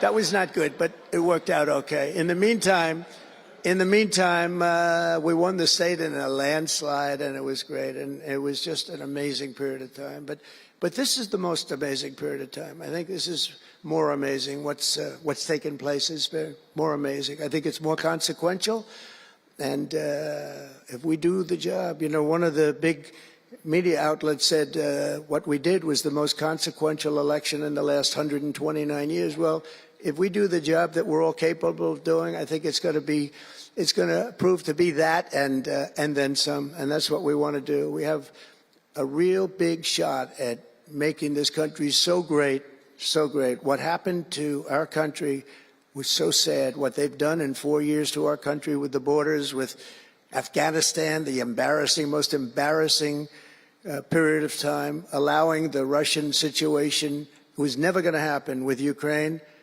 Allowing October 7th to happen would have never happened, because under me, Iran was totally broke. They had no money. They weren't giving any money to Hamas or Hezbollah. It was totally broke. But allowing inflation, look at what inflation's done to people, been so devastating. And now you see that, by the way, price of eggs is down 35% in the last week and a half. We're doing a good job. Brooke is doing a good job. Brooke Rollins and everybody. And inflation's down, interest rates are down, gasoline has come down to a level that we haven't seen in a long time. All things that we wanted to do, because then everything else is going to be coming down. We want it to come down. We want bacon to come down, and groceries, a term I used to use. It's sort of an old-fashioned term, but I used to use it on the campaign trail, those last 90 perfect, beautiful days. We just hit it. And I want to thank Susie. You have done a great job. Susie Wiles. Great job, Susie. A big magazine just named her the most powerful woman in the world, and that's okay with me. She is the most powerful woman. You think about it, John, right? The most powerful woman in the world, but she's great. And we had a great 90 days. It was a perfect 90 days, and it was a great result, but we want to put that result to good use by doing a phenomenal job. And I want to tell you that Todd and Emil know this very well. We had an amazing judge in Florida, and her name is Eileen Cannon, and I didn't know her. I still don't know her. I don't believe I ever spoke to her, even during the trial, but I did appoint her federal judge, and these fake lawyers, these horrible human beings, were hitting her so hard, public relations-wise. They were playing the ref. I don't think it's legal. I don't think it's legal. They might as well go out and just shout it in a courthouse. They were saying she was slow, she wasn't smart, she was totally biased, she loved Trump. I didn't know her, other than I saw her the couple of days that I was in court, and I thought her decorum was amazing. Anything bad they could say, though, they were saying about her, it was whatever they could say bad about a human being, all made up. Because actually she was brilliant. She moved quickly. She was the absolute model of what a judge should be. And she was strong and tough. And how do you get them to stop if you're a judge? How do you get them to stop with the playing the ref? Bobby Knight would play the ref. That's why I brought up the Bobby Knight story. He would play the ref. He'd scream at the ref. He'd scream so hard. Oh, boy, it was terrible, actually. And the people would come up, his assistant coaches would come up to play. Coach, don't do that. Don't do it. He said he's not going to change his tune, coach. He called it. He's not changing. I don't care. And he's screaming. That's when he threw the chair. He starts going crazy. And he said, no, he's not going to change this time, but he's going to change for the next play. And sure as hell he did. You know, Bobby, by the way, had the last undefeated team in basketball. And relatively speaking, you know, he had that team. He always had a team. He never had that. Well, he had a couple of great players, obviously, some top NBA players, but very few relatively. He had a team, but he won the national championship 3 times, but he had the last undefeated team in basketball. And he would play the ref, and he would scream at him. He knew exactly what he was doing. They're doing the same thing. He said, no, he's not going to change now, but he's going to change for the next one. That's what he wanted to do. He wanted to scare the hell. They wanted to scare the hell out of the judges, and they do it. And how do you stop it if you're a judge? Because you want to go home, you have a family, you have children, and the New York Times will write whatever these people say, and the Washington Post, and the Wall Street Journal, and MSDNC, and the fake news CNN, and ABC, CBS, and NBC, and they'll write whatever they say. And what do you do to get rid of it? You convict Trump. All you have to do is be really tough on him and ultimately convict him, and they leave you alone. It's totally illegal what they do. I just hope you can all watch for it, but it's totally illegal. And it was so unfair what they were doing to her. But they do it all the time with judges. But in her case, she was very courageous, and it only made her angry. Wouldn't you say? It just made her angry. She didn't like it. A lot of them say, oh, please don't say that about me. My family, what's my husband going to say? What's my wife going to say, or my kids? Please don't say that. And it had absolutely no impact on her in the case against me, which was a case, I will not use a bad word. I promised my wife I would never use a bad word, so just a little bad. The case against me was bullshit. And she correctly dismissed it. She correctly. Look at Emil, he's looking. That's interesting. But these two guys were warriors. You got a warrior here. You got 2 warriors, I can tell you that. You got a whole bunch of them. But, and they wouldn't quit. They wouldn't take no for an answer. They just wouldn't quit. These 2 people right up here, and some others that are involved with it indirectly. And what the lawyers do is they're doing it to the Supreme Court justices, hoping that they'll be overcome by the horrible things they say about them. They say things about Supreme Court justices and judges that are just horrible. They're playing the ref. Remember the way they treated Justice Thomas and Justice Alito and Justice Kavanaugh, Justice Gorsuch. Chief Justice Roberts gets treated unbelievably badly, and they're hoping that they can sway them to go along because, again, what do? They're humans. You know, like it would be wonderful if everybody was just a perfect computer machine. But they're not. They're humans. And they don't want to be accused of many, many things, including gross incompetence. They don't like it, and they don't want it. There's not much they can do about it. You know, they're in a position they can't really fight back really very well. And so what they do is sometimes they get weak. I would say a majority, maybe, of the times. That's why I'm so impressed with Judge Cannon in Florida, how strong she was, how she held up. It actually made her more resolute than anything I've seen. I mean, it was amazing because they were hitting her so hard. It was so sad to watch this. But it's sad what they do to other judges. It's very sad what they do to the Supreme Court. And a lot of the judges that I had, if you look at them, they take tremendous abuse in the New York Times and the Washington Post, all of the different networks. They take such abuse. And honestly, they're very simply, they're afraid of bad publicity. They don't want bad publicity. And it's truly interference, in my opinion, and it should be illegal, and it probably is illegal in some form. There's no difference than speaking to a judge or shouting to a judge or doing whatever you have to do in a courthouse. They're doing it behind the back. They're usually doing it anonymously. They're saying anonymously, off the record, the judge is no good, but everybody knows where it's coming from. And it's totally coordinated. It's a campaign, and it's by the same scum that you have been dealing with for years, like guys like Andrew Weissman, deranged Jack Smith. There's a guy named Norm Eisen. I don't even know what he looks like. His name is Norm Eisen of Crew. He's been after me for 9 years. Now, Crew is a charitable organization. And the reason I'm saying this, Todd, is I'm only going to get one chance to say this. But these are bad people. I don't know who he is. I don't know what he looks like. But everything I read is Norm Eisen of Crew. And Crew is a charitable organization. And that's a political thing. His sole life is to get Donald Trump. And he's been vicious and violent, and he's trying, and he probably had pretty good success over the years. But with me, how did he do? I think I'm president. Am I here because I'm president? But we had to take all of that abuse. Even during the trials, we had to take tremendous abuse. Like, you know, these wonderful guys, they're not legitimate people. They're horrible people. They're scum.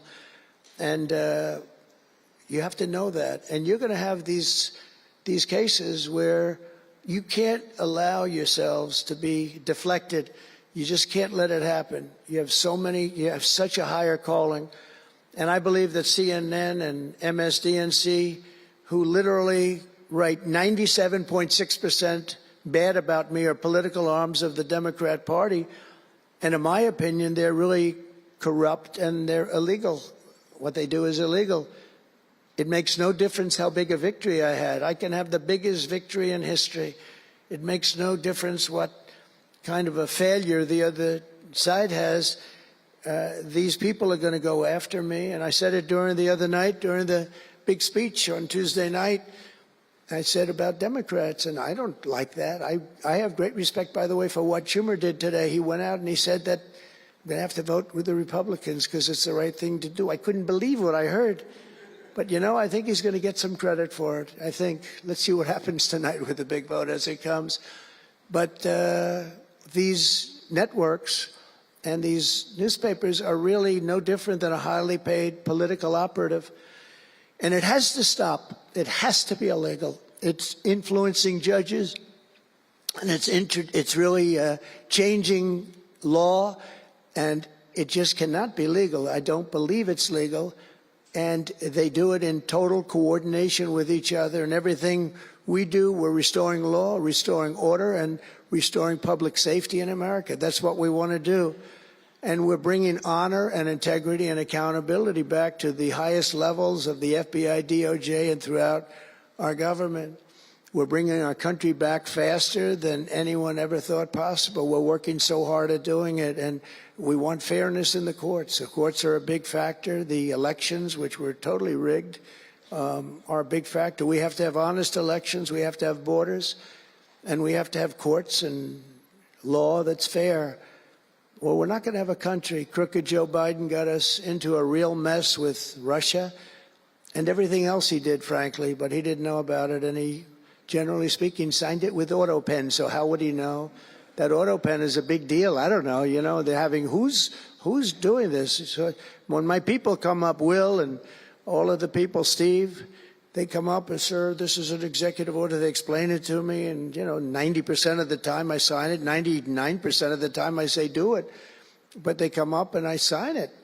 But you don't use AutoPen. It's, number one, it's disrespectful to the office. Number two, maybe it's not even valid because, you know, who's getting him to sign? He had no idea what the hell he was doing. If he did, all of these bad things wouldn't be happening right now.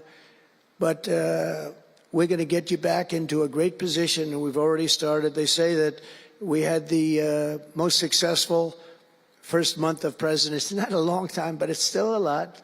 It's like if you're a golfer, sinking a 3-foot putt on the first hole gives you confidence to sink something on the second hole. But if you miss that first putt, you don't like to have the putt. on the second hole and the third hole. It could be a very bad experience. It's nice to get that first month, and now we have more than a month. Now we have a month and a half, and it's going really, really well. I can tell you as a little secret, although the cameras are blazing back there, so it's not that much. But I think we're doing well, as you have been hearing about Ukraine. I think we're doing now well with Russia. We're speaking with President Putin. We want to get the war over. Not only have we spent maybe $350 billion to Europe's, think of that, $350 billion to $100 billion, and yet we're across the ocean far away, so it shouldn't have been that way, but Biden let that happen too. And we're getting a deal where we're going to get that back, but much more importantly are the lives that we're talking about. On average, 2,000 young people are being killed every single day. Now, they're not from here. They're from nowhere close to here, but they're young people. They're human beings, and they have parents. They have sisters and brothers, the mothers and fathers, the friends and the families and the towns where they grew up. And they're losing, on average, 2,000, even 2,500 a week. And I want to get it stopped. And we've had some very good calls today with Russia and with Ukraine. They've agreed for a ceasefire if we can get it with Russia. And it's not easy. It's a tough one. But I think we're doing it. And as the Secretary General said yesterday of NATO, a terrific guy, he said without Trump, we wouldn't be talking about it. It would just go on for years, and millions of people have been killed, but millions more people would be killed. And he said it was a great honor. Without me, it would just keep going on. We're looking for the ceasefire now with Russia, and we've had some very good talks about it. We've had some very good responses.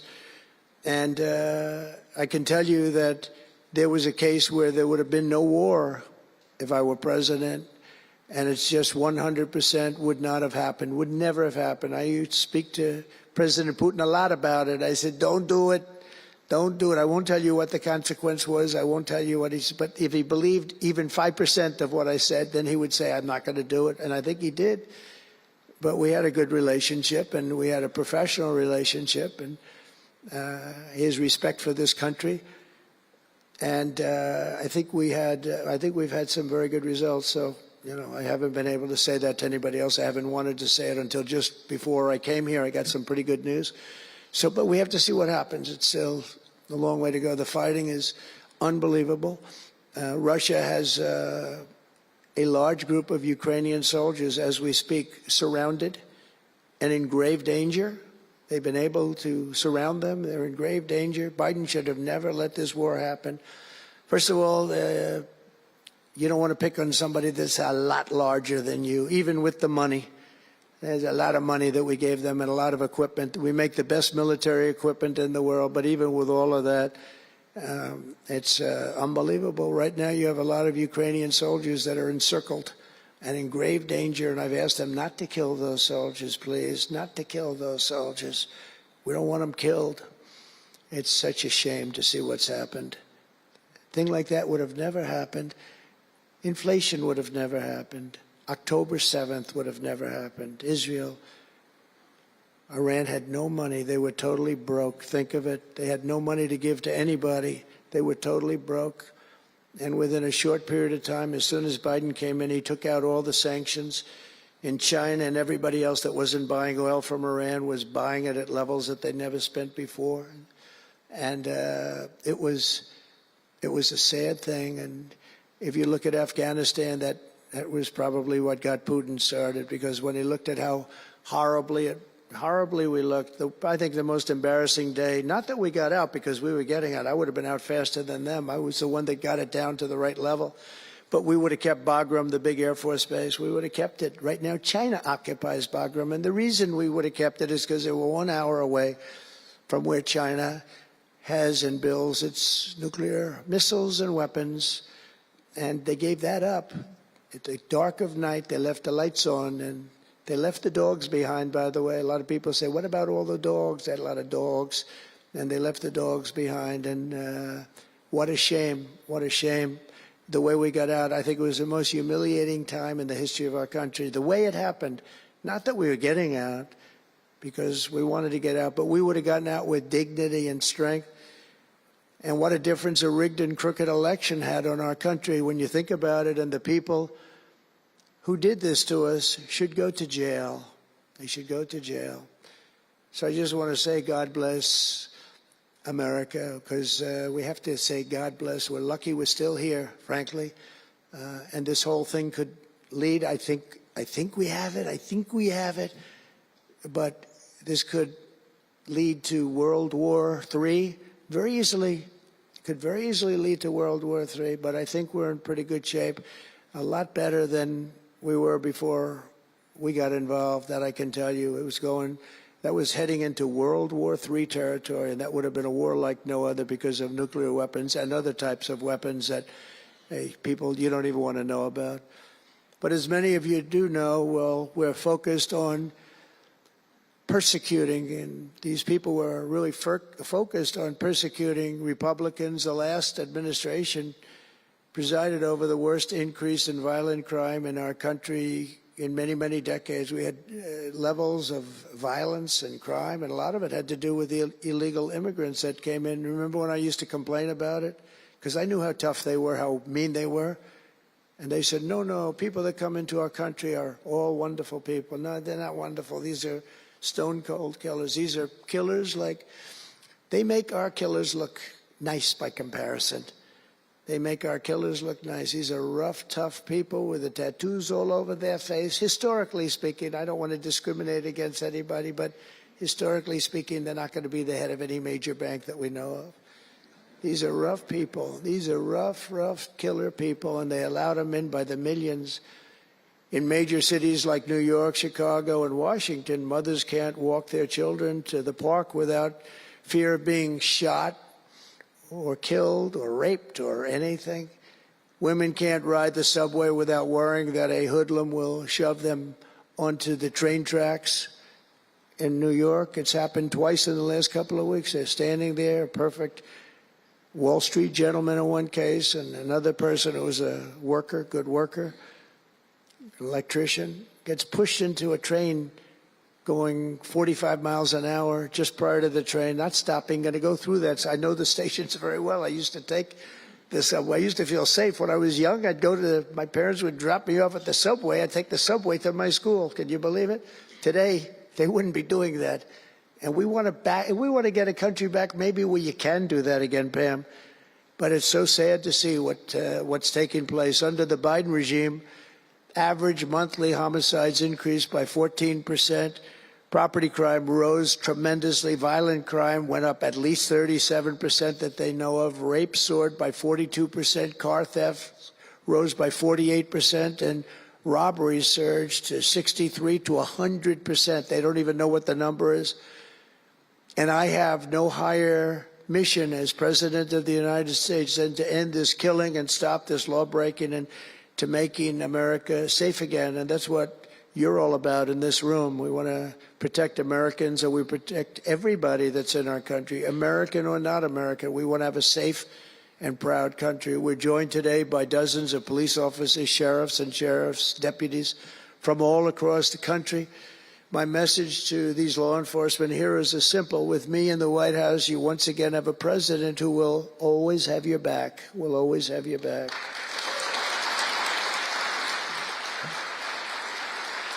Thank you, Paula.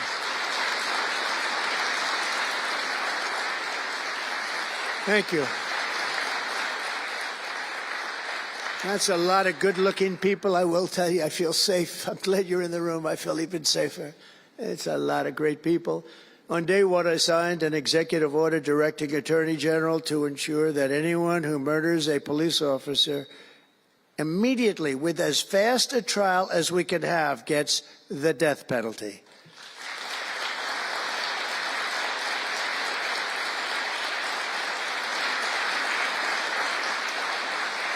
And last month, I fired all the radical left pro-crime U.S. attorneys appointed by Joe Biden. There were so many that were bad. And I know there were some that were probably very good, but there were so many that were so bad and so evil, so corrupt.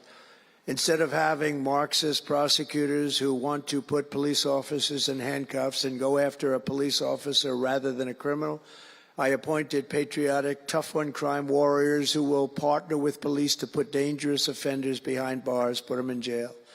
We're fully reviving 1033 program to provide state and local law enforcement with surplus military equipment that we have so much of it. I did it in my last administration, and I remember Obama wouldn't do it. He wouldn't do it before me, would not do it because he thought it made them look too strong, too military. I said, no, that's what I want them to look like. I want them to look strong.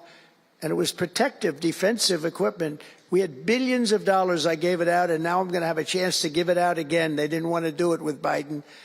And Biden didn't know why. I didn't, if they would have asked him, he wouldn't have been able to answer the question. He could never answer a question. They said my press conference yesterday was longer than all of Biden's press conferences put together for the last 4 years.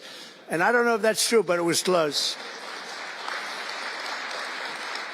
And perhaps most importantly, we're securing our border and repelling the invasion of America. We have, you see the numbers have come down. So, and Tom Homan and Christie have been incredible. Christie Noem, secretary, she's done great. And Tom Homan is, I don't know if Tom Homan's here, but wherever he may be, I think he's chasing people out of our country. If he was here, I'd almost be disappointed. What are you doing, Tom? But he's a fantastic guy, and he's a brave guy. Over the past 4 years, other countries emptied out their prisons and jails, mental institutions, and insane asylums, and sent the killers, drug smugglers, and bloodthirsty inmates from the filthiest dungeons of the world straight into the USA. And open border. We had an open border policy. Anybody could come in, no matter what you were, no matter where you came from, no matter what you looked like, no matter what you were doing, no matter what you did, no matter how many people you murdered, you could come right into our country. We have murderers right now walking the streets. We're joined today by Tammy Nobles, whose 20-year-old daughter, Kayla, was attacked in her home 3 years ago, horrifically assaulted and strangled to death by an illegal alien MS-13 monster set loose into our country under the open border Biden regime. Kayla was one of countless American victims ripped away from their families by the open border policies of that administration. And we're also joined by Kayla's stepfather, Jeremiah, and several other courageous angel families here today. And I'd love you to all just stand up and take a bow because you are incredible people. Please. Thank you.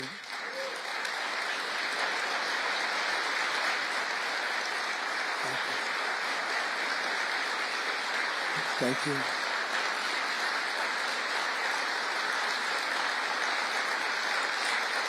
Thank you very much. Thank you. But I want you to know that we are working every day to expel these savages from our country and ensure that what happened to your loved ones will never happen again. So their legacy is going to be a great one. Thank you all very much. Appreciate it. On day one of my administration, I declared a national emergency on our southern border. In our first full month in office, we achieved the lowest level of illegal border crossings ever recorded, okay? Even lower than 4 years ago. For years, Democrats and the media kept saying that we needed new legislation. We had to have new legislation. We needed it immediately, and I never had legislation. I had the best border in the history of our country for almost 4 years. And by the time I got out, we had the lowest numbers ever. My favorite chart of all time was brought down that day. And on that chart said we had the lowest numbers ever. But it turned out that we really didn't need new legislation. All you needed was a new president.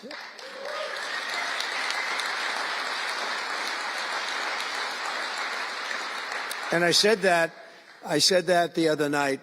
That's all you needed was a new president saying, close the borders, because the Border Patrol is unbelievable, ICE is unbelievable, and all of our law enforcement is just incredible. All of you guys are amazing, and the people of our country respect you and they love you, and a lot of times you don't hear that because you have to listen to the fake news back there, but they have great respect for you, so I just want you to know that. And you know, that includes our fire departments too.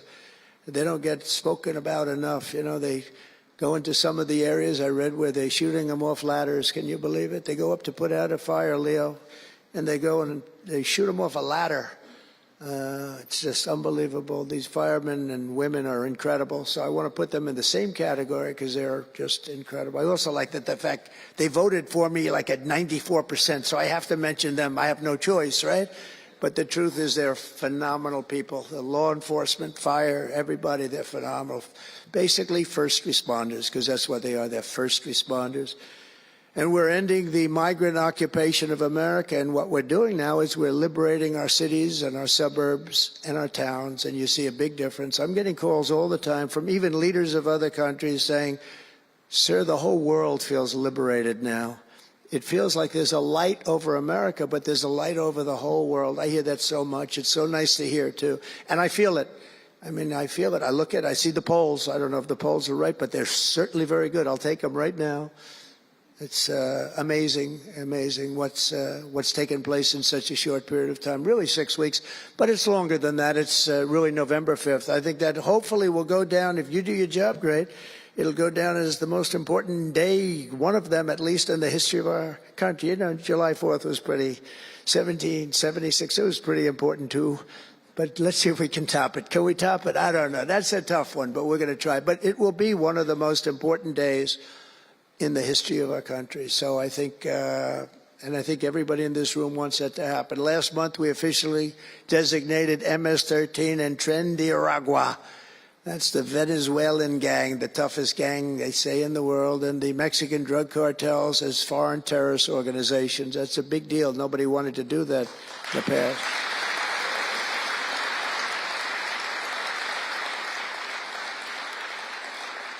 And by the way, we've caught hundreds of them, the Venezuelan gang, which is as bad as it gets. And you'll be reading a lot of stories tomorrow about what we've done with them.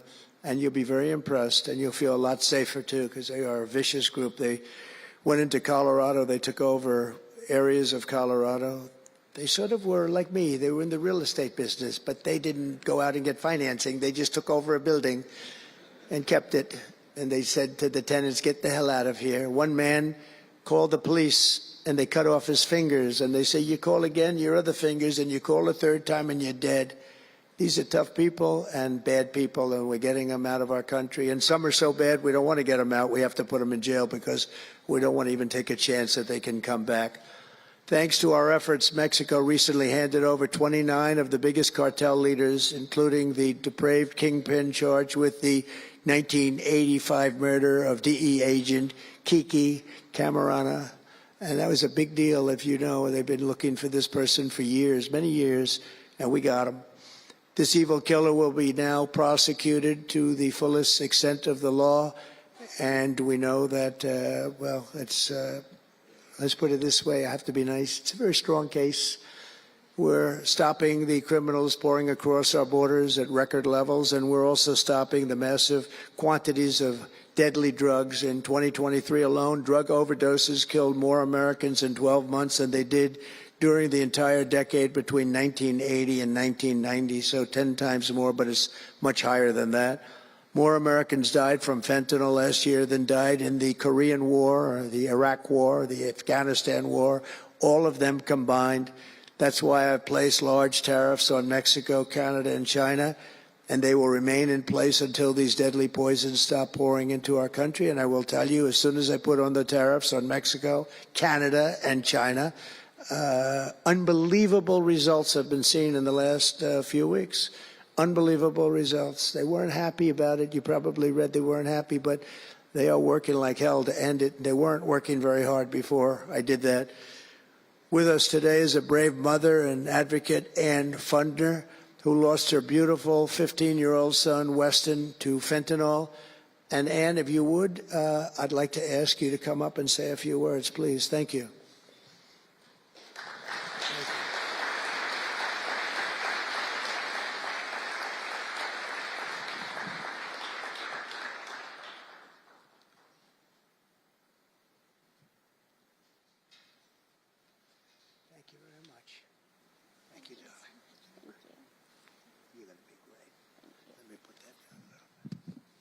Thank you. Well, first I want to say thank you. I think this is the biggest honor of my entire life, being on stage with President Trump. But I want to tell you a little bit about my son, Weston, who absolutely loved President Trump. He had a beautiful Trump 2020 flag hanging in his bedroom, and he had it on the beach one day, and we took a picture, and it became our 2020 Christmas card with the most perfect slogan for President Trump: peace on earth. But what happened in the next 4 years would be devastational to our country and our safety of our children. And in 2022, Weston lost his life, a freshman in high school at the age of 15, from a single pill that took his life. The cartels were allowed to operate on American soil and took hundreds of thousands of American lives. And so we knew there was only one person that could save us from the devastation on our American soil, and that was President Trump. And so in 2024, we did the best thing that we could do to keep America safe again, and we elected President Donald J. Trump. Thank you. Thank you. Thank you.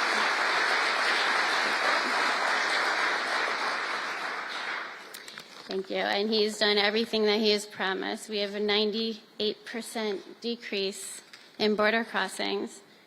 And he has labeled the terrorist cartels terrorist organizations. And he has instilled tariffs because there is no price on human life. And so I feel like I can speak for the entire fentanyl fighting community when I say thank you to President Trump, and thank you to Pam Bondi and everyone out here who is fighting this fight. God bless you. God bless you, President Trump. And God bless America. Thank you. He's up watching you. He's up there watching you. And he's so proud of Mom.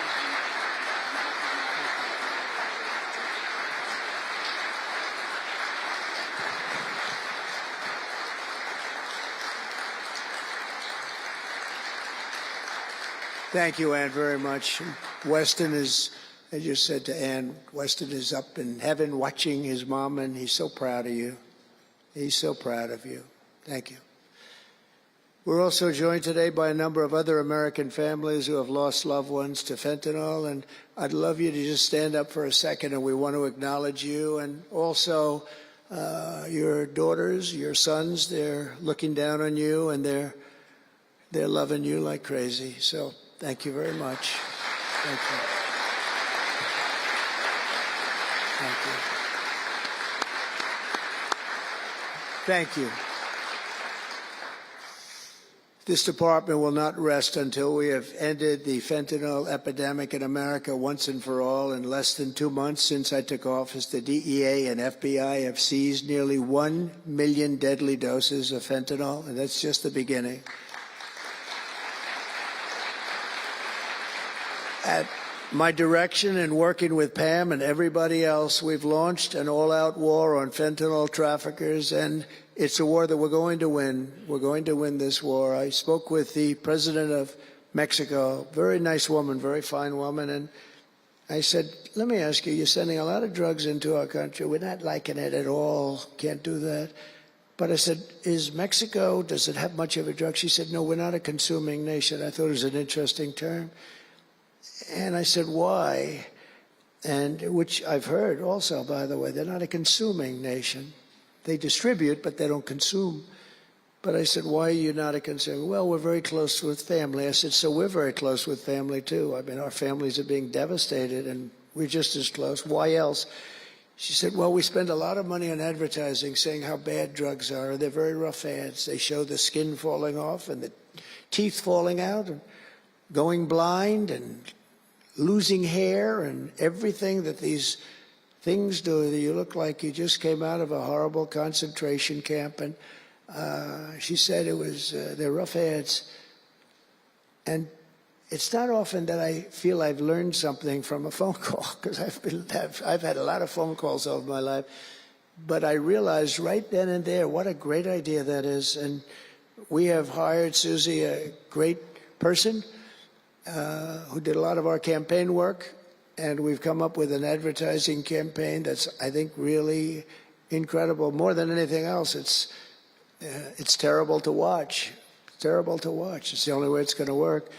And I would be, because we got the numbers down, 18% would have a blue ribbon committee headed by the First Lady of the United States, who everyone loves, and some of her friends. And, you know, they work so hard, but it's a tough deal. They're dealing with very smart and very vicious people. You know, some of those businesses, those cartels are run better than any business in America. They say they're run incredibly, not just here, they all over the world. They're run like a major business, but in many cases better. And I said, we got it 18% down. Well, 18% is incredible. It's like a record, but when you think of it, it's not very much. And the way you get it down, if you want to get it down to close to 100%, is with the death penalty. But I think maybe America is not ready for that. China has the death penalty. Singapore has the death penalty. Various places have the death penalty. Wherever you have the death penalty, you don't have drugs. But I just don't know if this country is ready for it. So I tell people, and it's always an option, but I don't know. I just don't know if you're ready for it, and that's okay. It's nothing you can do. But what we're going to do is we're doing this campaign, and I think we can get it down 50% with this campaign, because when people see all the horrible things that these drugs do to you, we're especially focused on fentanyl. When they see all of the horrible things that happen when you take drugs, how you look, you lose your look. Everyone's vain. They don't want to lose their look. The look is so important. And I think when they see these things, they may say, you know what, I'm going to take a pass. But there is big danger. Pam and I were talking about it before. A lot of people are taking fentanyl and not even knowing. They think they're doing something else, or maybe taking another drug, but at a much lower level. And they die. You can put on the pin, think of this, the head of a pin, fentanyl, and it's too much, and it will kill the strongest person in the room. And it's amazing. But we're going to do this campaign. It's going to be launched fairly soon, Susie. And I think it's going to have a big impact. I think if we got it down by another 30, 35 points, and I really believe we can, I think that's an incredible idea. So I thank the President of Mexico, actually. It was a call on tariffs, and we talked about drugs. And she gave me an idea that I think will be very successful, and based on what I saw, it's going to be amazing. Under our leadership, this department is once again laser focused on protecting the American people. We're defending our borders, our streets, our children, and our good, really God-given, this is God-given rights and liberties once and for all. We're going to defend our country, and we're going to defend our rights. Etched onto the walls of this building are the words English philosopher John Locke said, "Where law ends, tyranny begins." And I see that, and I saw it over the last 4 years when somebody was allowed to attack viciously with this department and the FBI his political opponent. How did that work out? Didn't work out too well, but it wasn't pleasant. It wasn't pleasant. I was attacked by a political opponent, and probably it helped that I was attacked more than anybody in the history of our country. Alphonse Capone, the great Alphonse Capone, legendary, Scarface, was attacked only a tiny fraction of what Trump was attacked. And maybe it worked out well. I don't know. If I had to give it up, I probably wouldn't, but only because I've gone through it. But I wonder what the difference would be. Maybe they helped get me elected by those margins, the big mandate that we received. But you can't go after your political opponent. Nobody's ever seen anything like it, actually. And hopefully they won't see anything like it. But now, with the return of law and order, the entire world is witnessing the triumph of American justice and American freedom. That's why we're here today, gathered with people that have love for our country.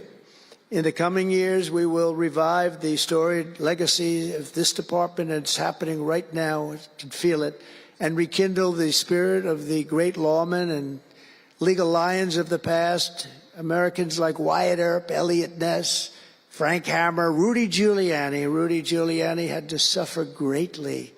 The greatest mayor in the history of our country had to suffer greatly. Ed Meese, Antonin Scalia, Robert Jackson, and Robert F. Kennedy. We will rebuild pride in our institutions. We will restore the prestige of this great department, and we will bring back faith in our justice system for the citizens of every race, religion, color and creed. And I want to just tell you that this has been a great honor. I was asked to do it. And I said, is it appropriate that I do it? And then I realized it's not only appropriate, I think it's really important. And I may never do it again.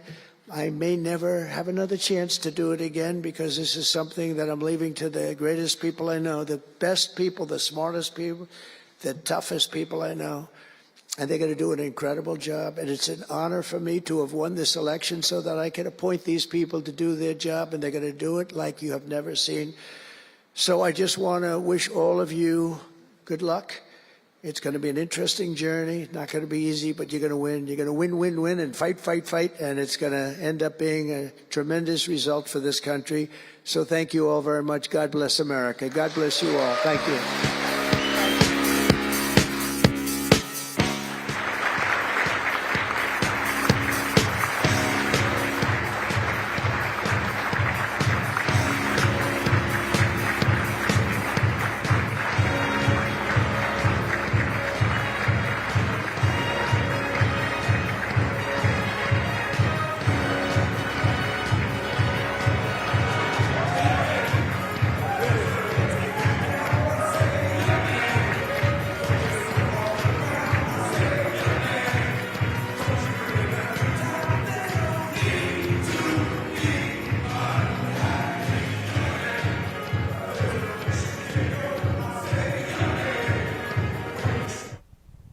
Well, there you go. A great speech there by the 47th Commander-in-Chief, Donald J. Trump, the President of the United States, speaking at the Department of Justice today, saying, quote, "We will rebuild pride in our institutions."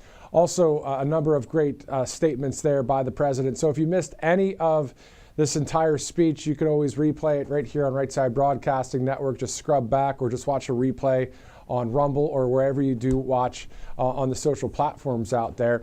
A number of great sponsors to thank, but before we get to that, again, this is a great historic day at Right Side Broadcasting Network, as RSBN host Robert McNeilly and the travel press pool will be with the President in Air Force One all the way down to the Winter White House there in Mar-a-Lago, as Right Side Broadcasting Network getting some great access to the President, a great step in the right direction on the right side of history. So pretty cool to see that. If there was any kind of press gaggles or moments where Robert's able to ask a question to the President, obviously we'll upload that to Rumble and to YouTube, X, Truth Social, wherever you guys watch, as we continue to cover this White House, this executive branch, but also outside of all of that, when there's breaking news or America First stories as well, whether inside the Beltway or outside the Beltway. So my name's Matthew Alvarez. Thank you guys so much for streaming in on this Friday, March 14th. Let's thank a few sponsors and call it a night. And if there's any breaking news, we'll be right back at it here on the channel. All right, let's thank Colonial Metals Group. All you have to do is go to freegoldguide.com/RSBN. You'll get a free info kit on gold and silver, tax-sheltered IRA, 401k, and the like. More information, freegoldguide.com/RSBN.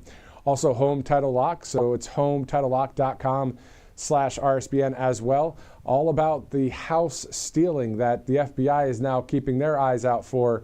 You can also keep your eye out for it and not become a victim when it comes to this situation. You'll know more when you go to hometitlelock.com/RSBN. Also, free Trump book, freetrumpbook.com. What more is there to say? You get a great book, but there's a lot of different books, a lot of different titles that you can get there at freetrumpbook.com. The great Mike Huckabee and the team writing those awesome books. Let's now shift over to Spring, Texas. That's where Angel Paste is headquartered. Angelpaste.com. They hire military veterans. They have great products. You see one of them right there on your screen. It's a miracle cream, but there's also other products there as well. And use that RSBN promo code for a discount. Let's finish up with MyPillow.com. MyPillow.com, you can use the RSBN promo code as well. So many awesome products there with Mike Lindell and the team at MyPillow.com/RSBN. If you'd like to donate to Right Side, all you have to do is text RSBN to 801-801. So it's RSBN to 801-801. If you like a newsletter, you can also get that by going to rsbnetwork.com/newsletter. For more information on America First updates and exclusive offers right there at rsbnetwork.com/newsletter. If you'd like to follow us on Truth Social, at RSBN. If you'd like to follow us on X, at RSB Network, as we have millions of followers literally between both Truth Social and X, and a lot of people watching in various times that we cover this White House, but also as we cover America First News. For all of us here at Right Side Broadcasting Network, everybody behind the scenes, myself, Matthew Alvarez, Robert McNeilly, who will be with one of our great camera people on Air Force One a little bit later today. For all of us, thanks so much for watching. Again, you can monitor any kind of news right here on this channel. And if we're not live right here on this stream, you can always see the latest on our website, on our social media platforms as well. So thanks so much for watching. Have a great night, a great weekend. And Monday is St. Paddy's Day. Quite interesting, quite fun. Make it a great weekend. Have a nice night.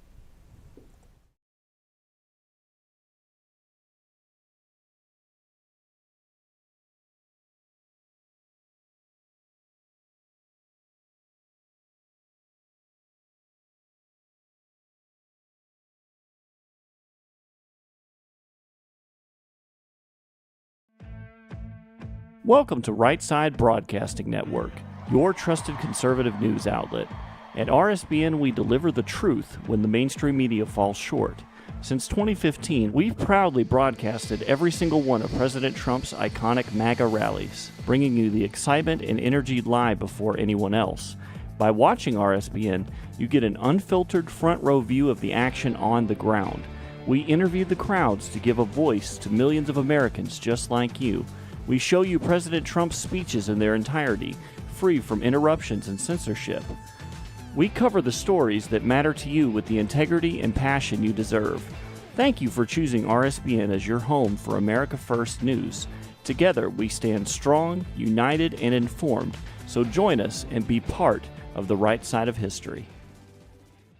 Hello, this is Mike Huckabee. President Trump said he wants to take back the White House and teach our kids to love our country. That's why my team created a kids guide to President Trump. It'll teach your kids all about President Trump's accomplishments and his vision for America.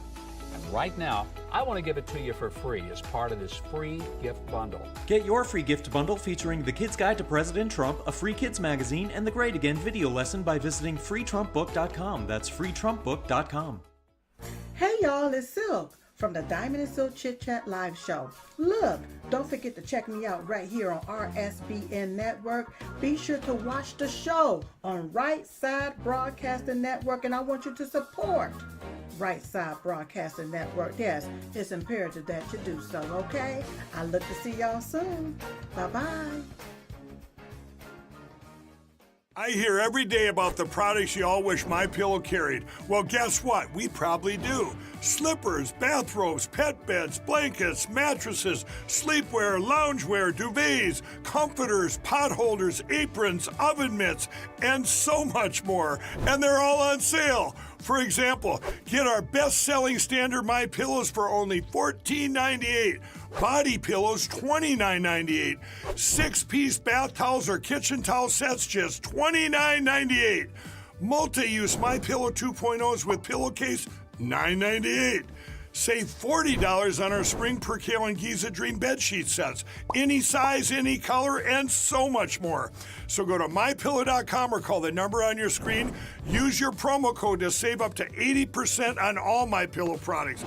And I've never done this before. When you spend $100 or more, you're going to get 2 standard MyPillows absolutely free.